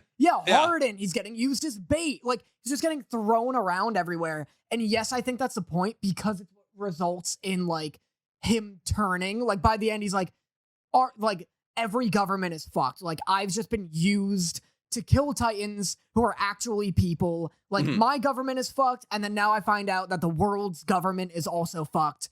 And so after like 3, maybe even like 3 full seasons of getting used and abused, now he's like, fuck it. If they're not gonna let me be the protagonist, I'll be the antagonist. Yeah. Which I get is the point, but that doesn't negate the fact that for like 3 seasons, he is just getting like talked over or kidnapped. Yeah. Or just like Mikasa, like, is just doing all of the work. Yeah, he's just like, he doesn't feel like a protagonist. But I get it's the point. I'll do whatever you put him in. He has some moments, like like against Reiner, like he's like, you shouldn't have taught me how to fight, like those kinds of things, like incredible moments in the early days. No, yeah, he does things. It takes a while to get there, for sure. So I think A, just because of the fact that he drums up a lot of conversation. I think we're gonna agree on this one. Goku. I don't know. Ooh. I think so. C. I think the highest I'm going with Goku is B. Yeah, the highest I'd go is B also. He's like, he just doesn't change. It's really. just he changes in the Cell arc. But if we encompass Does like he? super, How? he changes a little in that like, well, no, he doesn't. No, he doesn't. He Sacrifices himself, but that's not much of a change. He's done that multiple times, you know, like yeah, true. Obviously I he guess he teleports doesn't change. Cell to like, you know, King Kai's planet. Yeah. Dick move, by the way. I'll say he's like an okay protagonist in like an iconic show. You know what I mean? Like he's got great moments, obviously, but at the same time, like, tell me right now, what are Goku's core, like, what are his core, like, values? Yeah, he just likes fight. He just likes to fight. He just likes fight and is good. I hear in the manga, he's different and a little more interesting because in the manga, he's kind of more of an asshole. Like he's in the show, he's like, you know, he's like, I gotta do what's good. I gotta help people because it's good. And in the manga, he leans harder to like, fuck it, I just want to fight. Yeah. Which is kind of interesting that he's more flawed. But yeah, he's like C, the highest I'd go is B. And my thing is, you ask 100 Dragon Ball fans who their favorite character in Dragon Ball is. I bet you 10% say Goku. yeah, it's probably maybe like less. Vegeta, or Piccolo, Gohan. Yeah. Nobody's know. Android 18. Yeah. Like the amount of people that have picked Goku would be very low. That's fair. And I think if people are mad at like, or if people don't think you can have an okay protagonist in a great show, when we get to Luffy, I think we'll change their mind. Okay. All right. Spicy take. All right. I'm going to put him in C. Next up, Gon. I don't know. Okay. F. Oh, yeah. Ruins the show. Yeah. So Gon is interesting because a lot of people don't think he's an interesting MC. Okay. Like a lot of people think that he's boring, but I think that's because a lot of people don't understand Gon's character development arc because it looks simple, but it's not. Yeah. So like I did an entire video on the Weeb Commander about this, so it's fresh in the brain. But Gon starts as a child, like a big fish in a small pond. Literally, he's on a fishing island. Fishing. He's on a fishing island and he catches the biggest fish on the island. Like the symbology is right in your face. And so symbolism, go on. Symbolism? Yeah. I like symbology. Symbology. I like symbology a lot. Yeah, like if it's a one-bology very- spin off. Yeah. But like he literally catches the biggest fish and then he goes out into the world and then time after time after time, people around go and have to protect him from the brutality of the world. Like Killua has to like protect, and then like at time after time after time, Gon can't protect those most important to him because Gon doesn't give a shit about himself. And people don't realize that. People are like, oh, Gon's always making it out of situations. That's not what Gon cares about. He always wants to save other people. So like until eventually the Chimera Ant arc rolls around and like he becomes a monster. Like, because like the world around him monsterizes him. So like, I think Gon, personally, I would put him in A. I would put him in S, but like, I think the community would be upset about that. And like, it might just be because I've seen Hunter x Hunter 7 times. Yeah. But like, I'll put him in A because Gon's story, incredibly underrated. He's supposed to act as a foil to not only Killua, but Meruem. And then obviously with the way that the Chimera Ant arc ends and then the fact that Gon is no longer our MC and other things like that, like very, very good. Highly recommend it. If you don't enjoy Gon, watch the anime again. After him, we have Guts. Guts is good.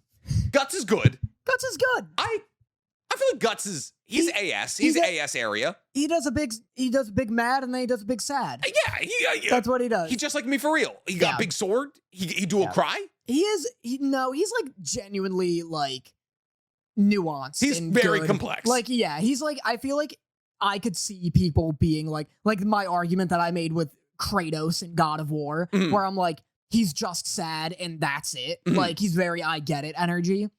I could see people doing that about Guts, but Guts is actually nuanced in my opinion because he's like kind of a dick, but he's kind of a dick because he's trying to keep people away. I love, there is an argument to be made about there's too much SA in Berserk. Oh, yeah. I love that he's SA'd as a child. Yeah? Because... Out of context clips, baby. Right there. Because it's like... I like that he grows up. It helps like explain why he grows up so reserved and stuff. And it's like, yeah, the fact that like his father was abusive and like sold him could do that. Why do you need the SA? You need the SA because I love the moment where Griffith is like, at one point he does something along the lines of like, he just comes over and he's like, good job, Guts. And he like pats him on the back. Yeah. And Guts is like, don't touch me. Yeah. And I love that that's not like just a big tough dude thing. That's like, I get uncomfortable and nervous around physical contact. Absolutely. Yeah, go on. No, there's ways to do it. Like, there's ways to like be like, oh, there's SA in this story, but like we're showing it through a means of representation. Yeah. Like we're showing like it's a thing that people have been through, and like because the people can react in this way, and like you can't judge them. Like even the strongest people. Like I think with Guts, it's actually somewhat important because it's like even the strongest people, the main characters of an incredibly dark and dreary anime, can go through this and can be affected by it. So at a certain degree, well, obviously the other moments like Griffith and there's a lot of them. Griffith and I keep want to say Asta, and that's not her name. no, not her name at all. But we all get who we're talking about. Casca. Casca. I was close. You were very close, actually. Like that's unnecessary. But like watching Guts like deal with that and like be a representation in that matter is obviously like very important. Yeah, I just like it's like a great deconstruction of like toxic or not toxic, but just masculinity entirely. Where it's like, yeah, you think he's like, it's not. I don't want anyone to like get close to me or touch me because I'm a big tough guy. Yeah. It's like I have been so hurt by like getting close to people like my father and like by physical contact from Donovan. Yeah. And so then he starts to open up with Griffith. Yeah. And then Griffith betrays him astronomically. And you could You argue, could say that. You could argue that the Casca one is also justified. I think there's more like, I don't think a horse needs to rail a girl. For sure. And Tell that to Mr. Hands. I don't think penis monsters need to show up. There's also a big Yeti in like chapter 12 that shows up with a big penis tongue. Yep. Unnecessary. Yeah. But I think him Griffith doing that to Casca only works because it happened to Guts. And so like I don't know if I haven't read past the eclipse, honestly. Do you need to? I don't know. That's what I hear. The amount of people I know who have read past the eclipse, I feel like love it. 50% of them are lying as well. Yeah. But so it's like, I don't know. I think a good opportunity would be for Guts and Casca to kind of bond like over that, where it's just like he understands how that trauma impacts him. Yeah. So like in their triangle, it kind of makes sense, but there is way too much for sure. There's a lot. But yeah, so like AS, one of those. You know what? Let's do S. Let's make everybody happy. Yeah. Oh God, Ichigo. I don't know. I like the part where he's like, he calls like 5 ambulances. Yeah, he's like 1, 2, 5 ambulances. Ichigo is he's good, but like his whole thing is he wants to protect the people close to him. That's it. Like he wants to protect everybody. And that's kind of his core motivation is like just being strong enough to make sure that the people around him aren't hurt, like his family, his father, because he lost his mother when he was young and there was nothing he could do about it. He wasn't strong enough. And because of that, he's cool, but at the same time, a large amount of the story happens without him. It's like an Aaron. Exactly. Like 60% of the story he's in. Yeah. And then like the 40% of it, it's like we're with the Serite captains, we're with like Orihime, we're with the Fullbringers. That's such a strange anime trope because Goku's the same. Yeah. That's the problem with Goku too, is he's always in like a hyperbolic time chamber or like a healing chamber or Snake Way. He's never around. Yeah. And it's like, it might be because like if they would be here, the problem would be fixed. It'd be like Gojo and JJK. It's like the second he shows up, like everything's gonna be fine. But that's not really the way it works with Ichigo. Like he loses a lot of fights. Yeah. Like he has to fight like everybody that he fights like 3 times, especially in the Rancor arc. Like he loses to Okiora. He loses to the blue-haired one whose name Grimjow Jagger. His name is impossible. So I'm gonna say he's a B. There's nothing wrong with him as a character, but like I'm not like, oh my god, best MC of all time. I have Deku. The problem is, look at this. Look at the characters that we have. It's just their fucking waists. I am guessing MCs based off their waists. Funny. Yeah. Why is it also a guessing game? Yeah, it's tough. That's so funny. So I'm looking at Deku's like outfit. So we have Deku. I think A. A is fair. I think so. I think he develops a lot. Yep. Especially with the Vigilante arc. Yeah. Like, he has to go through a lot. Like, he's also, same motivations as Ichigo, but in the entirety of the story. He starts so low. Yeah. And, I think a lot of people, it's like Asta, where people are like, Deku sucks, he just cries, he's loud and annoying. Yeah. Get to season 2, and he's, like, a champ. Yeah. Like, he just, evolves so much each season. Mm-hmm. And yeah. Until eventually he's like trying to take on the entirety of the world's problems by himself, which I think is really cool. And like getting to Vigilante Deku and like him trying to deal with that. Oh, Stank just sent me the cheese sheet. Obviously, He's the waist cheat sheet. That's very fucking funny. But yeah, no, I think Deku evolves a lot until like eventually you see him like his return to UA is really cool. Yeah. And like him like interacting with class 1A and like them bringing him back into the fold, and then how he interacts with each of the people there. I think his story is really cool. I don't think he's the perfect character, but at the same time, I think he is. I think he's good. up there. I think he belongs up there. Yeah, he definitely is. He works for a lot of his accomplishments. Absolutely. A lot of people who like throw him in like the plot armor Mary Sue category.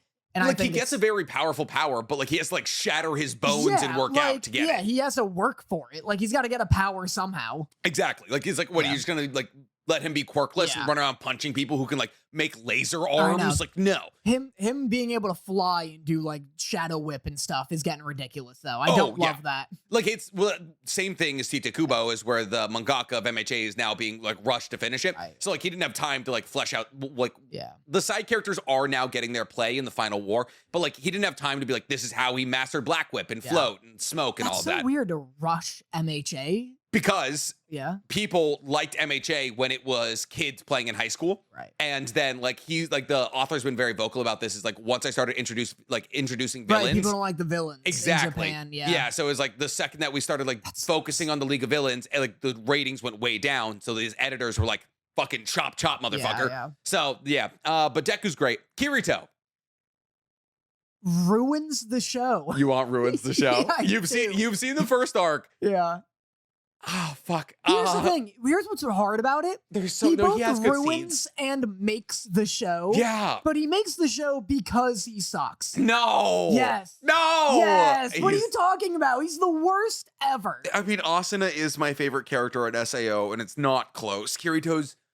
He's not. Listen, he's got really cool scenes. He's a beater. He's worse than a cheater and a beta tester. He's a beta tester and a cheater. You texting me out of the blue being like, we need to get Tab shirts made. And I was like, I was trying to remember what it was. And you're like, he's a beta tester and a cheater. I was like, oh, of course. Yeah. Oh, fuck. Can we give him a D?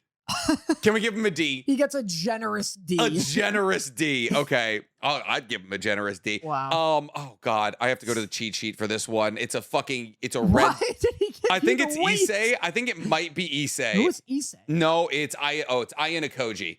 Who? Ayana Koji from Assassination. No, Classroom of the Elite. You haven't seen it. Nah. Ayana Koji he's like a genius who is like kind of like created to be this perfect assassin, gets thrown into the classroom, who have to do a bunch of weird things to pass through high school.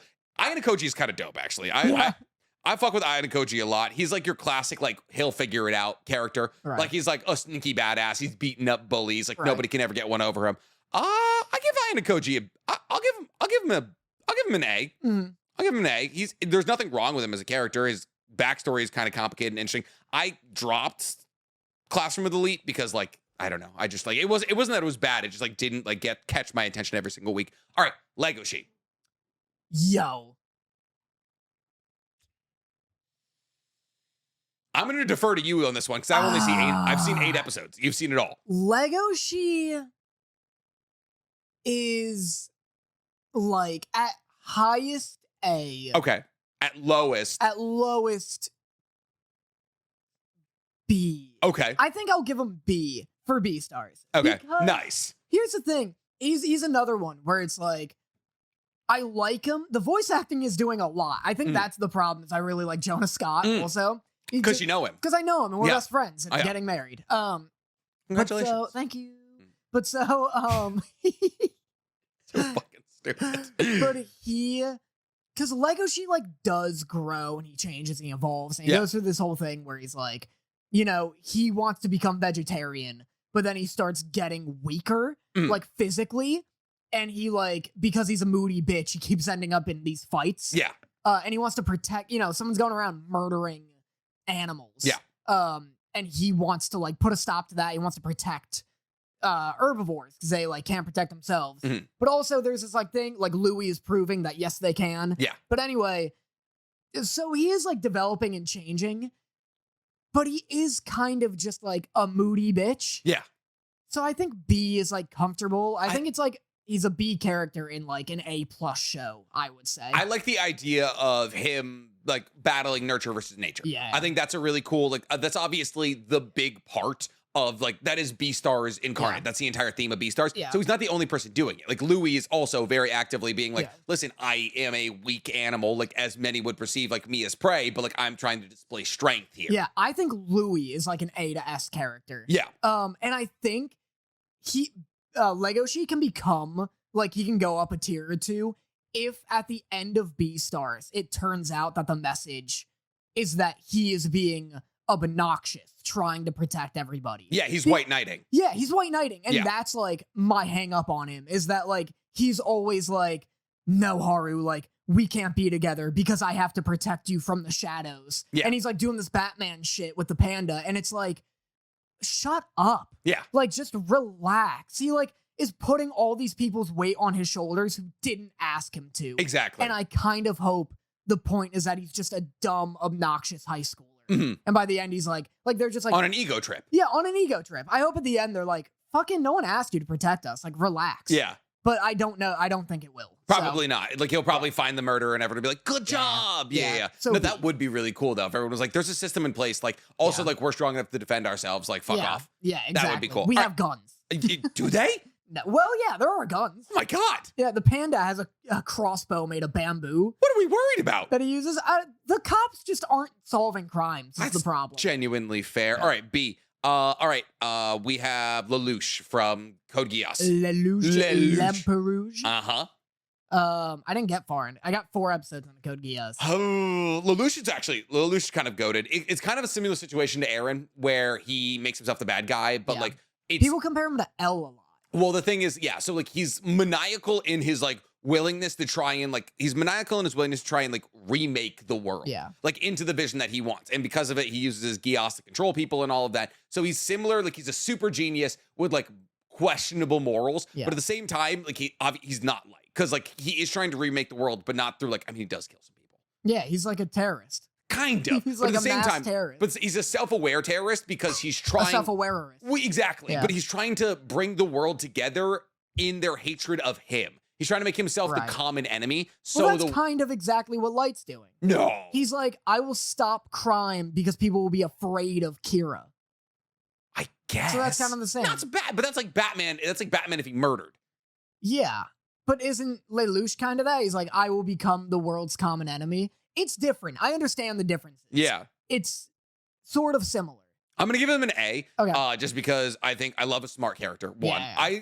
Is he genuinely smart? Does he play moves where you're like, oh, yeah. fuck, that's like genuine clever writing? yeah, he's like an incredible like general, like Yeah, like yeah. incredibly good at like moving people where they need to be, and then like also just like good at reading people, but also he is the Geass. So like Yeah. if ever like somebody catches him slipping, he's like, oh, you made eye contact with me, you now do what I want. Right. So at the end of the day, he kind of gets his way out of everything.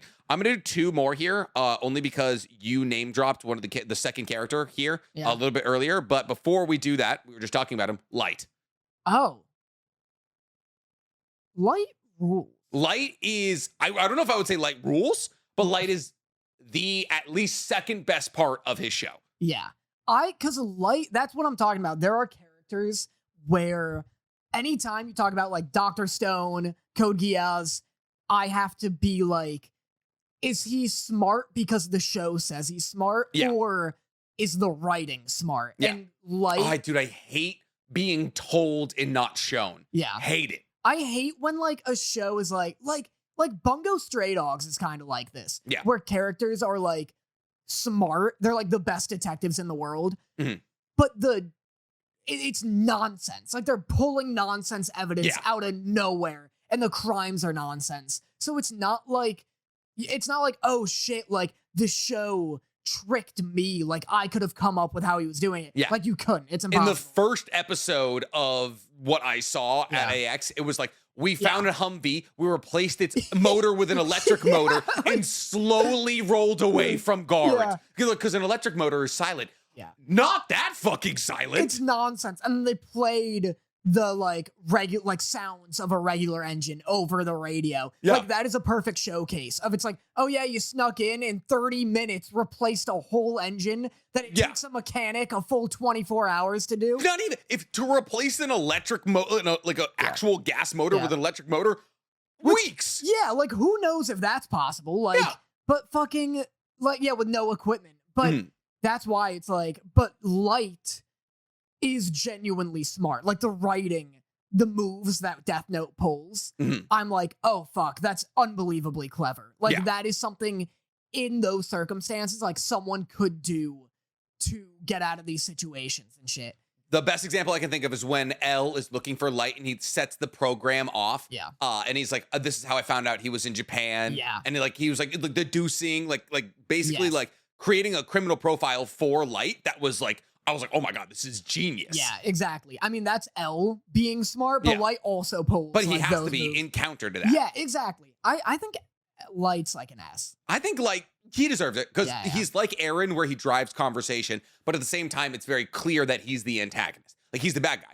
And so like, and because of that, like there's an ideology that you can sympathize with somewhat, but at the same time, the line is clear that L and N are the good guys trying to catch a sociopathic god complex killer. So yes, I'm down for S. Last one, Luffy.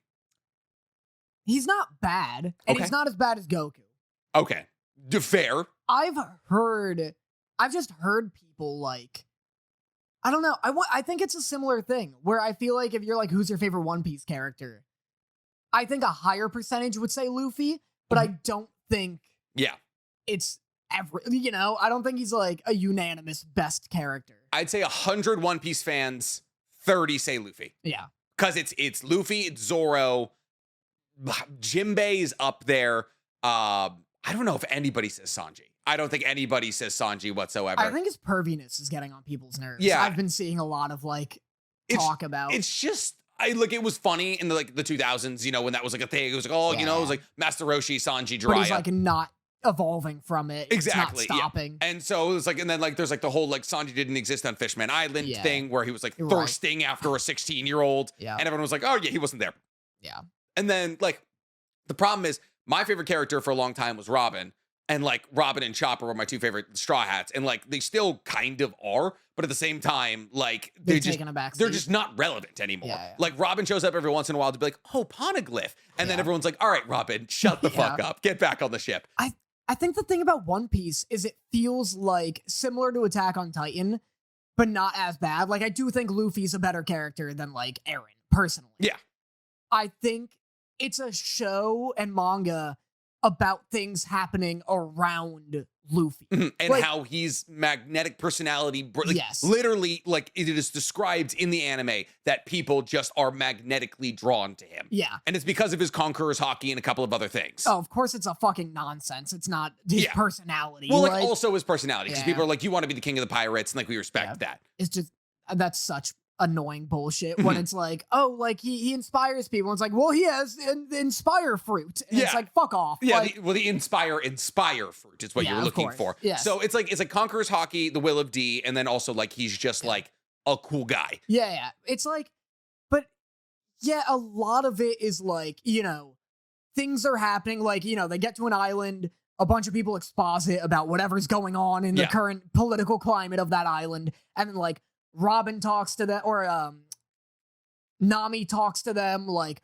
Zoro says some stuff, like Zoro gets lost, Luffy starts some shit, and now we're in the Usopp arc. freaks out, and then Luffy's just like kind of like bumbling his way to the next fight, which is like not bad, like he serves his purpose. Yeah. But I think that it's like the good thing about One Piece, like the appeal of One Piece is more the ensemble than Luffy. Definitely, I would say of all, I think the problem, I don't think that's Luffy's fault though. I think the reason that a lot of people wouldn't choose Luffy is because a lot of the side characters are really cool. Like Brian, my tattoo artist who's staying with me, his favorite character is Brooke, who like has a really good arc in Whole Cake. But the problem is you're not at a point, like Luffy has 3 really good arcs straight in a row. So Luffy has Saba Odi Archipelago, where he does the manga punch, where he punches the guy back to the manga, which is probably his best arc. And then there's Marineford. I mean, there's Amazon Lily in there, which is also like very focused on Luffy. Marineford when he's trying to get Ace back, and then like post Marineford back to Saba Odi. 3 really good arcs that like focus on Luffy as in a character and like humanize him and like make him realize things about himself. And like at that moment, you begin to understand why people are magnetically pulled to Luffy.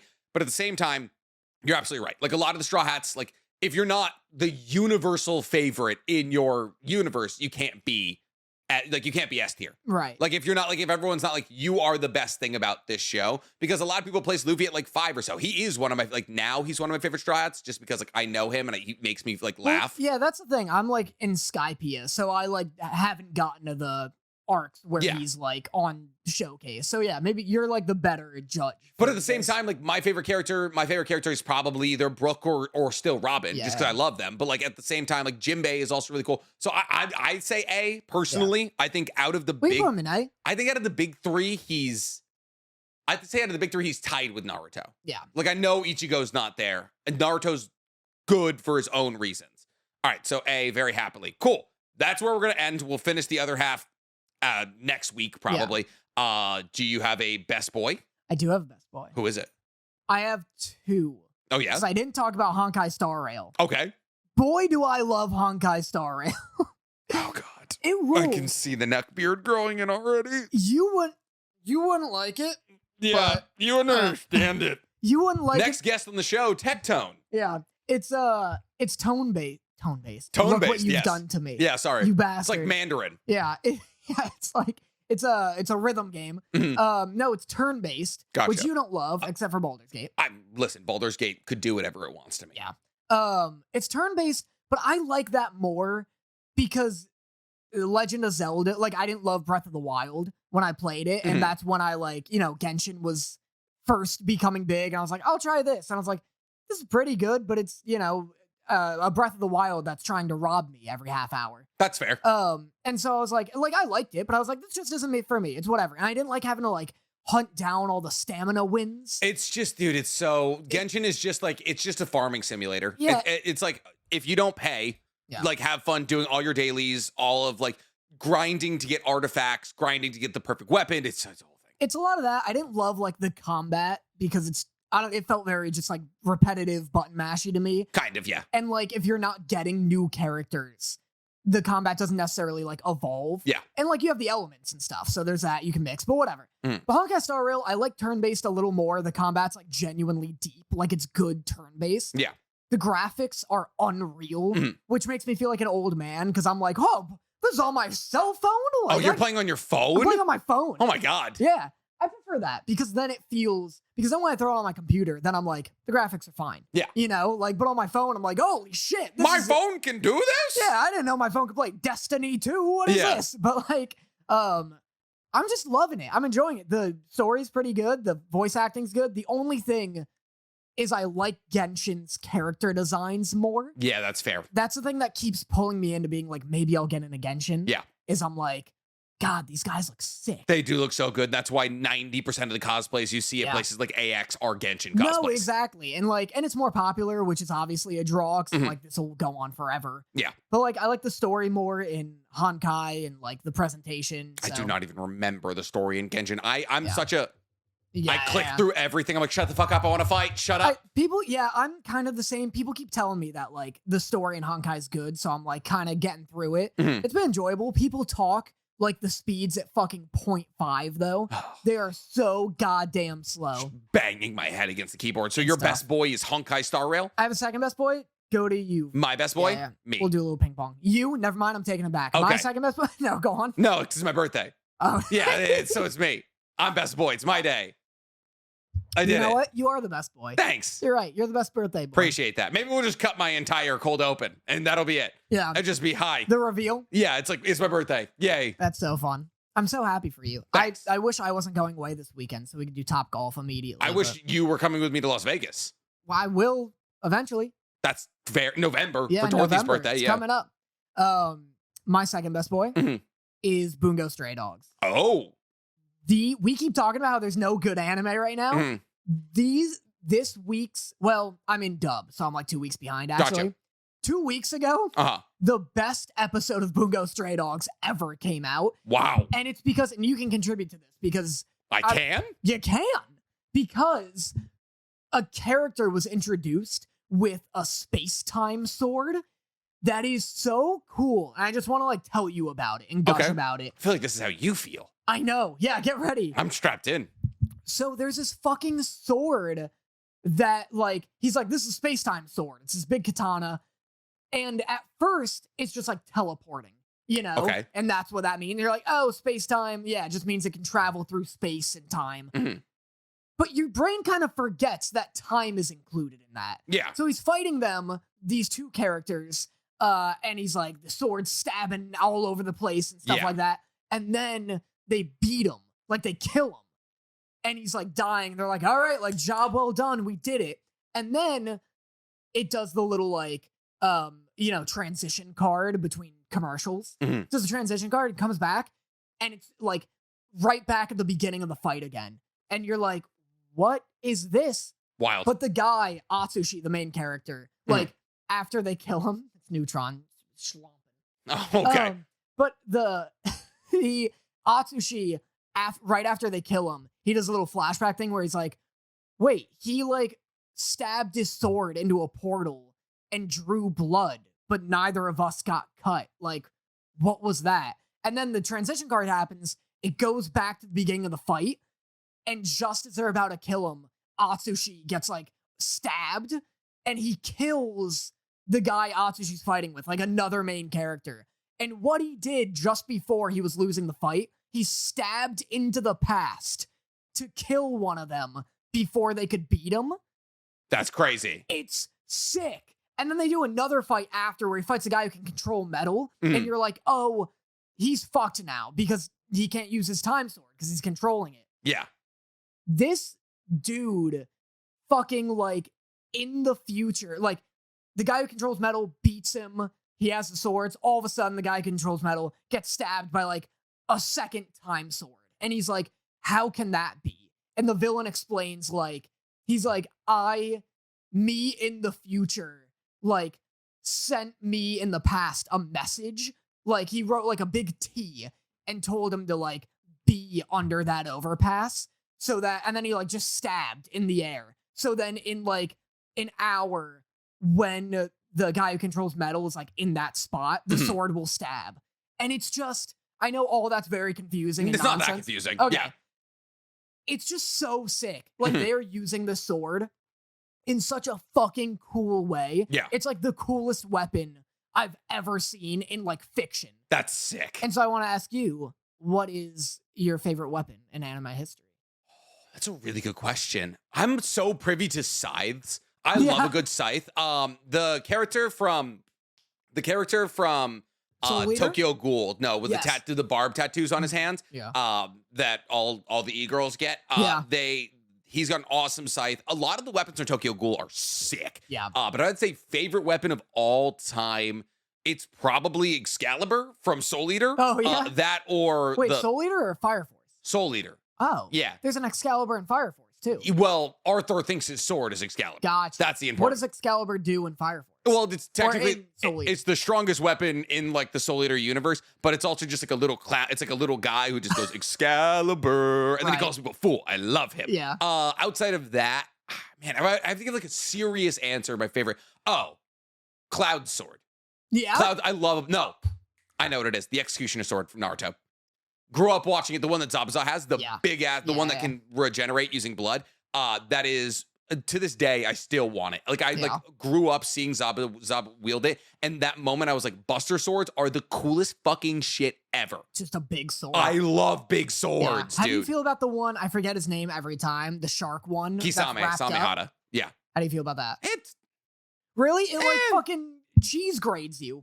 cool. It doesn't look like a sword to me. Yeah. I need a big, like, Guts' sword. Like, it's not a sword, it's a hunk of iron. Guts' sword, Cloud's sword, Zabuza's Executioner Blade, all of it. Like, if it looks like a big old sword, I love it. Yeah. Nice. What about you?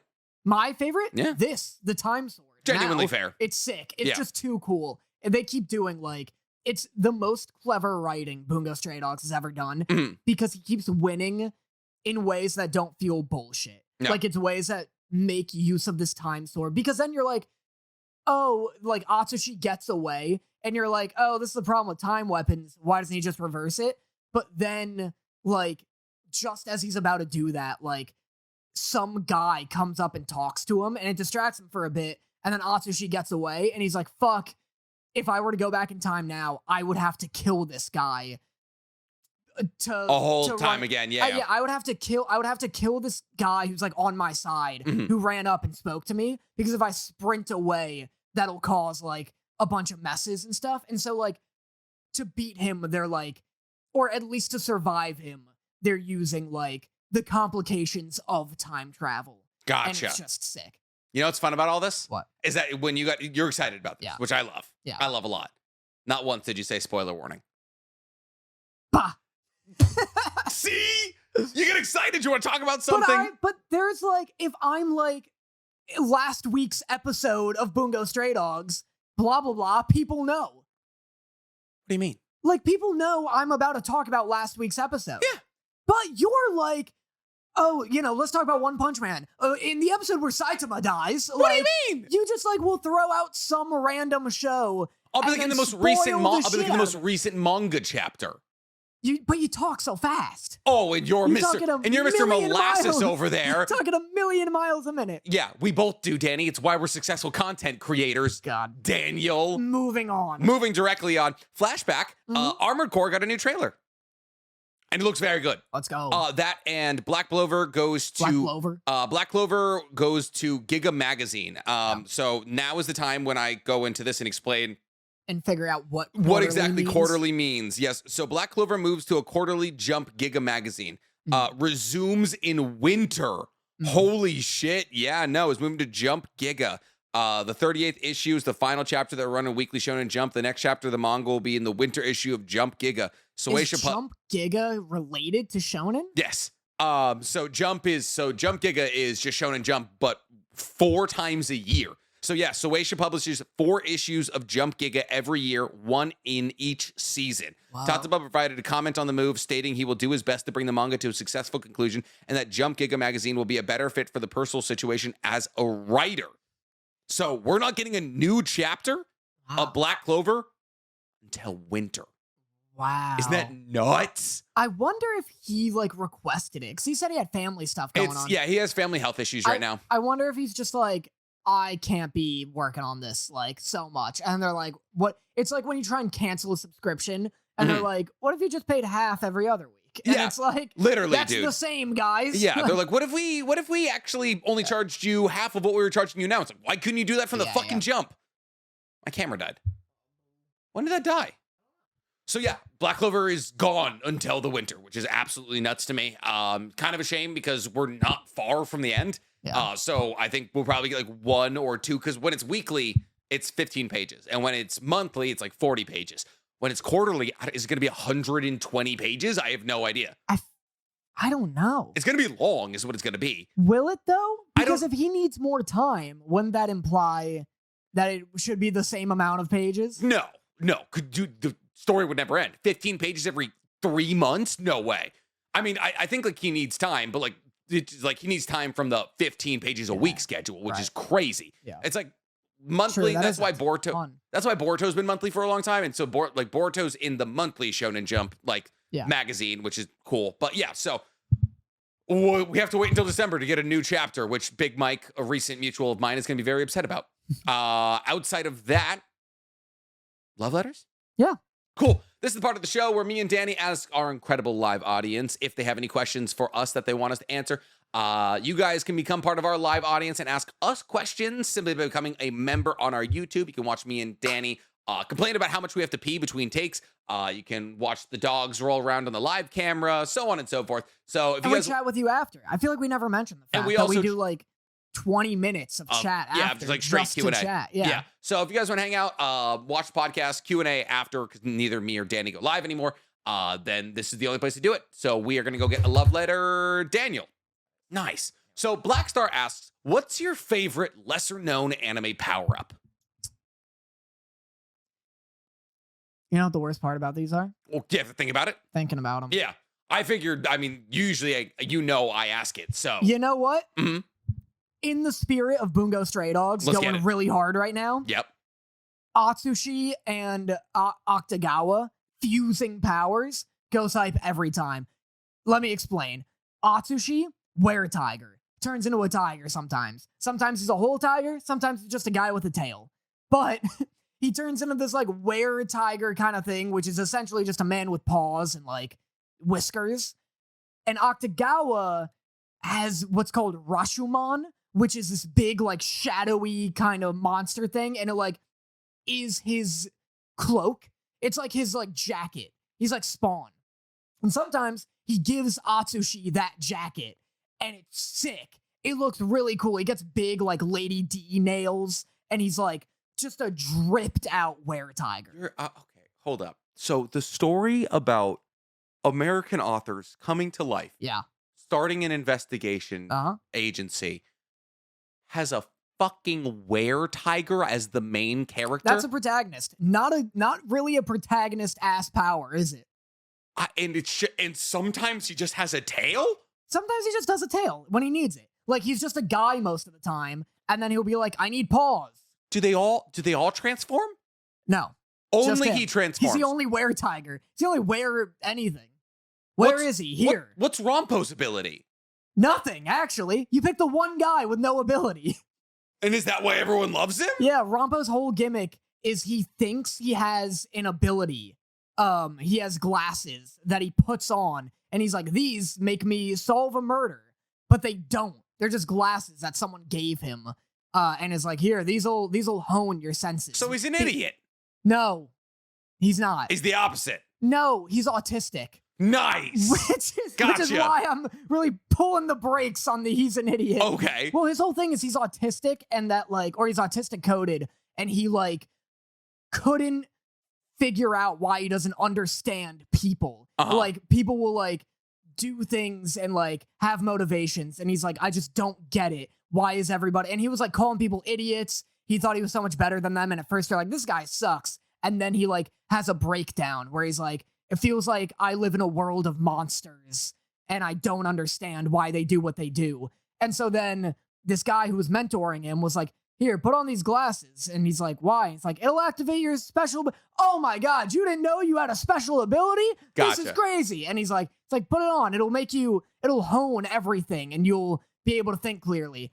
But what makes Rompo great and nuanced is he knows it's bullshit, but he still does it. He, like, eventually, like, figures it out. There's no, like, specific point where he figures it out, but there is a point where he's, like, he figures out a murder without the glasses or whatever, and then someone asks him, it's, like, along the lines of this, but someone's like, why do you use the glasses if you, like, can do it without them? And he's like, because if it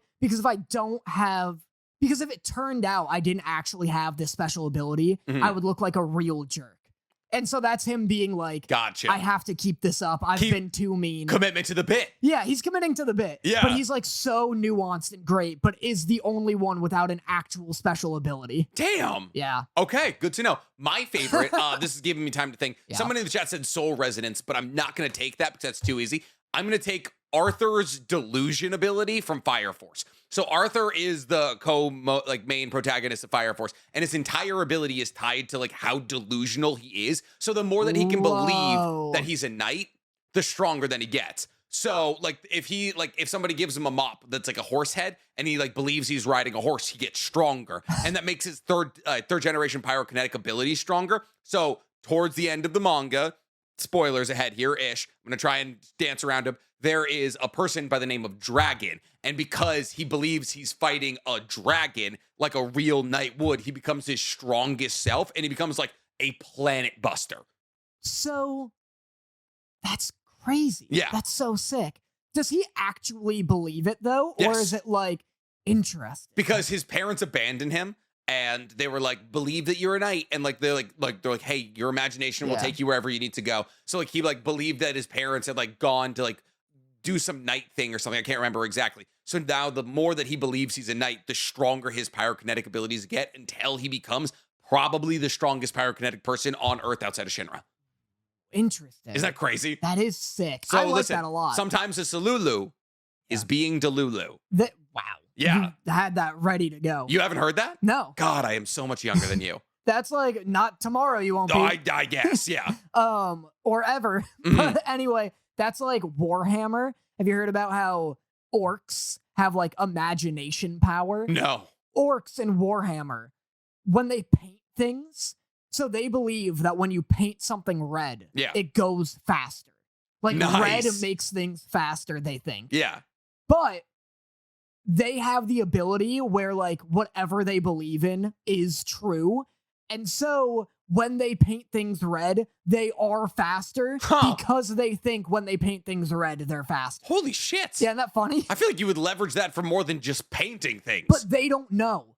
Gotcha. They don't know that that's why. They are just like, oh, we've noticed that when we paint things red, they go faster. That's like they don't know it's crazy. because they're manifesting it. Damn. Isn't that funny? Okay. Well, what's your guys' favorite underutilized anime power-up system? And that is everything that we have this week. Or a weapon. Or weapon. Yeah, honestly. Space-time swords, all that. We've been running long. This is a 2-hour and 2-ish hour podcast. Just we like Because there's no bloops. Yeah, I guess. Yeah. We're just in flow state. Also, we had nothing to talk about this week, and somehow we made 2 hours out of it. So I had so much to talk about. yeah, that's genuine. You've been getting into it. Yeah. You're such an I love that you're on your little like not everything has to be content arc. You're freeing yourself from the shackles of reaction content. I watched 2 episodes of an anime. Let's not get crazy here. Listen, no, like as somebody who's done reaction content, it's hard to do. Yeah. It's hard to be like, listen, this is for me. No, it's been nice. I'm hoping to come back next week with like the whole thing watched. God, I hope you have to react to the entirety of SAO. That would make me so happy, dude. If you're like, listen, SAO's making me thousands of dollars. Yeah. I need to watch all 6 seasons. I will cry happy tears. Can I ask you something? Please. What's Gun Gale? Do you want the long or the short answer? Well, I guess if we're wrapping up, give me just... Gun Gale is another VR universe where Is it by the same people? No. It's a ripoff? Sort of. Whoa. So, you saw the end of SAO. Of the show? Season 1. Mm-hmm. They get out, right? Mhm. And then they're talking to the guy who makes it, and he was like, I just wanted to make a castle in the sky, right? And then they're like, oh, that was fucked. Did you get to the part where he goes to Asuna in the hospital? Yes. Okay. So it's like all of that. Like everyone's like, wow, that was a really bad 3 years. But there's a seed. The guy who made the game, basically they like reverse his code into a seed building, like Forge, kind of, where like you can build worlds. So they have this seed, and then after that gets released into like the public, everyone's like, oh, we need to make video games that don't fry your brain. So an entire new like entity of full dive video games gets released. One of those is Gun Gale Online, where instead of swords, you have guns. So it is by the same people. No, it's by somebody who takes the seed of No, I mean the Minecraft. same like writer. Yes. Oh yeah. Yeah. Everything is by him. Gotcha. Yeah. So he didn't expect SAO to be as popular as it was. And so Who could have? Yeah, right. So it was like number 1 isekai on Earth for a while. And then it was like he didn't expect it to be as popular as it was. So he didn't write it to be like he could have made Aincrad 100 episodes very easily. Like every episode is a new level or something like that. And he finished it off super quick because he was like, oh, and people will read this, they'll like it, that'll be it. Yeah. And so he finished it and he was like, oh shit, SAO is the most popular anime on Earth right now. We need to keep it going. So he's like, oh, fucking World Seed, more VR games. So you're going to get Gun Gale after that. No, it's Aincrad. Oh my God, there's other series. Alfheim. It's all the same thing. It's all SAO. Right. It's just Aincrad is the first world. Right. Alfheim is the second world. Gun Gale is the third world. But Gun Gale's its own show. No. No? You're thinking Gun Gale Online. You're thinking GGO Alternative, which is a story. It's a story that's nothing to do with Asuna and Kirito about a little girl with a pink P90. It's actually really fucking good. Okay. Yeah. Okay. Her entire thing is like she plays GGO. It's Gun Gale Online. The SAO Right, fans. gotcha, We abbreviate it. Gotcha. So she plays GGO, and she's a tiny little girl who dresses up in pink. She has a pink P90. She just speeds around and fucking blasts people. Dope. But GGO, like when it pops up in SAO, is like Kirito going to try and kill a guy, find a guy who's killing people in the real world, possibly through the powers of GGO. It's like, oh my God, people are dying in VR games again. And then after that, there's Mother's Rosario, which is like a really depressing arc about like children using children in hospice using VR. And they're like, we can move in this world. Oh my God. Fucked. And then after that, you get into Alicization. Gotcha. Yeah. Wow. There's plenty more, friend. Yeah, Jesus It's Christ. every step of the way we're with Kirito. Every step of the way. I like the idea that each season's a different game at least. Yes. That's cool. Yeah, That's it is neat. really, really cool, actually. I mean, kind of lags. Alfheim is really bad. GGO's fine. Mother's Rosario is really good. Alicization Part 1 is not good. Part 2 is probably better than Season 1. Is it still coming out? The show? Not sort of. Okay. Kind of. The last season was like 3 years ago. Gotcha. So we're like kind of in a weird limbo. They're coming out with movies right now that focus around Asuna's story in the first season. Right. So if you hate Kirito, which a lot of people who watch SAO do, we're now focusing on the character that people actually like, Asuna. Gotcha. And that's everything. Yeah. I've been Nick, also known as NC Hammer, also known as the SAO Defender, also known as the Weeb Commander. Thank you guys so much for checking in this week. We appreciate you. Make sure you follow us on all the other platforms like TikTok. We're about to hit 30K followers there. Instagram, we're about to hit 10K followers there. Follow here if you haven't already. I don't know why you would watch a 2-hour podcast of us and not follow us. That's weird. Hit our noti bell. Subscribe to all our things. Become a YouTube member if you want to hang out with us live time. And I've been joined by my incredible co-host who yells at me and, keeps me. He's my PR agent and my incredible co-host, Danny Motta. Hit our noti bell? Hit our noti bell. Is that what you said? Smash that noti bell, ladies and gentlemen. Time to hit that like button, that follow button, and make sure you're smashing that noti bell. Who are you watching? I don't know, some fucking Australian. I don't know. Wow. I've been Danny Motta. Watch me yell about Miltank fusions on TikTok at DMotta3. And watch the entire video because apparently a lot of his views aren't qualifying for payment. So it's ridiculous. But anyway, thanks for having me, Nick. Thanks for have me again sometime. Thanks for coming, Daniel. Thanks. All right, bye everybody. Bye. Mwah.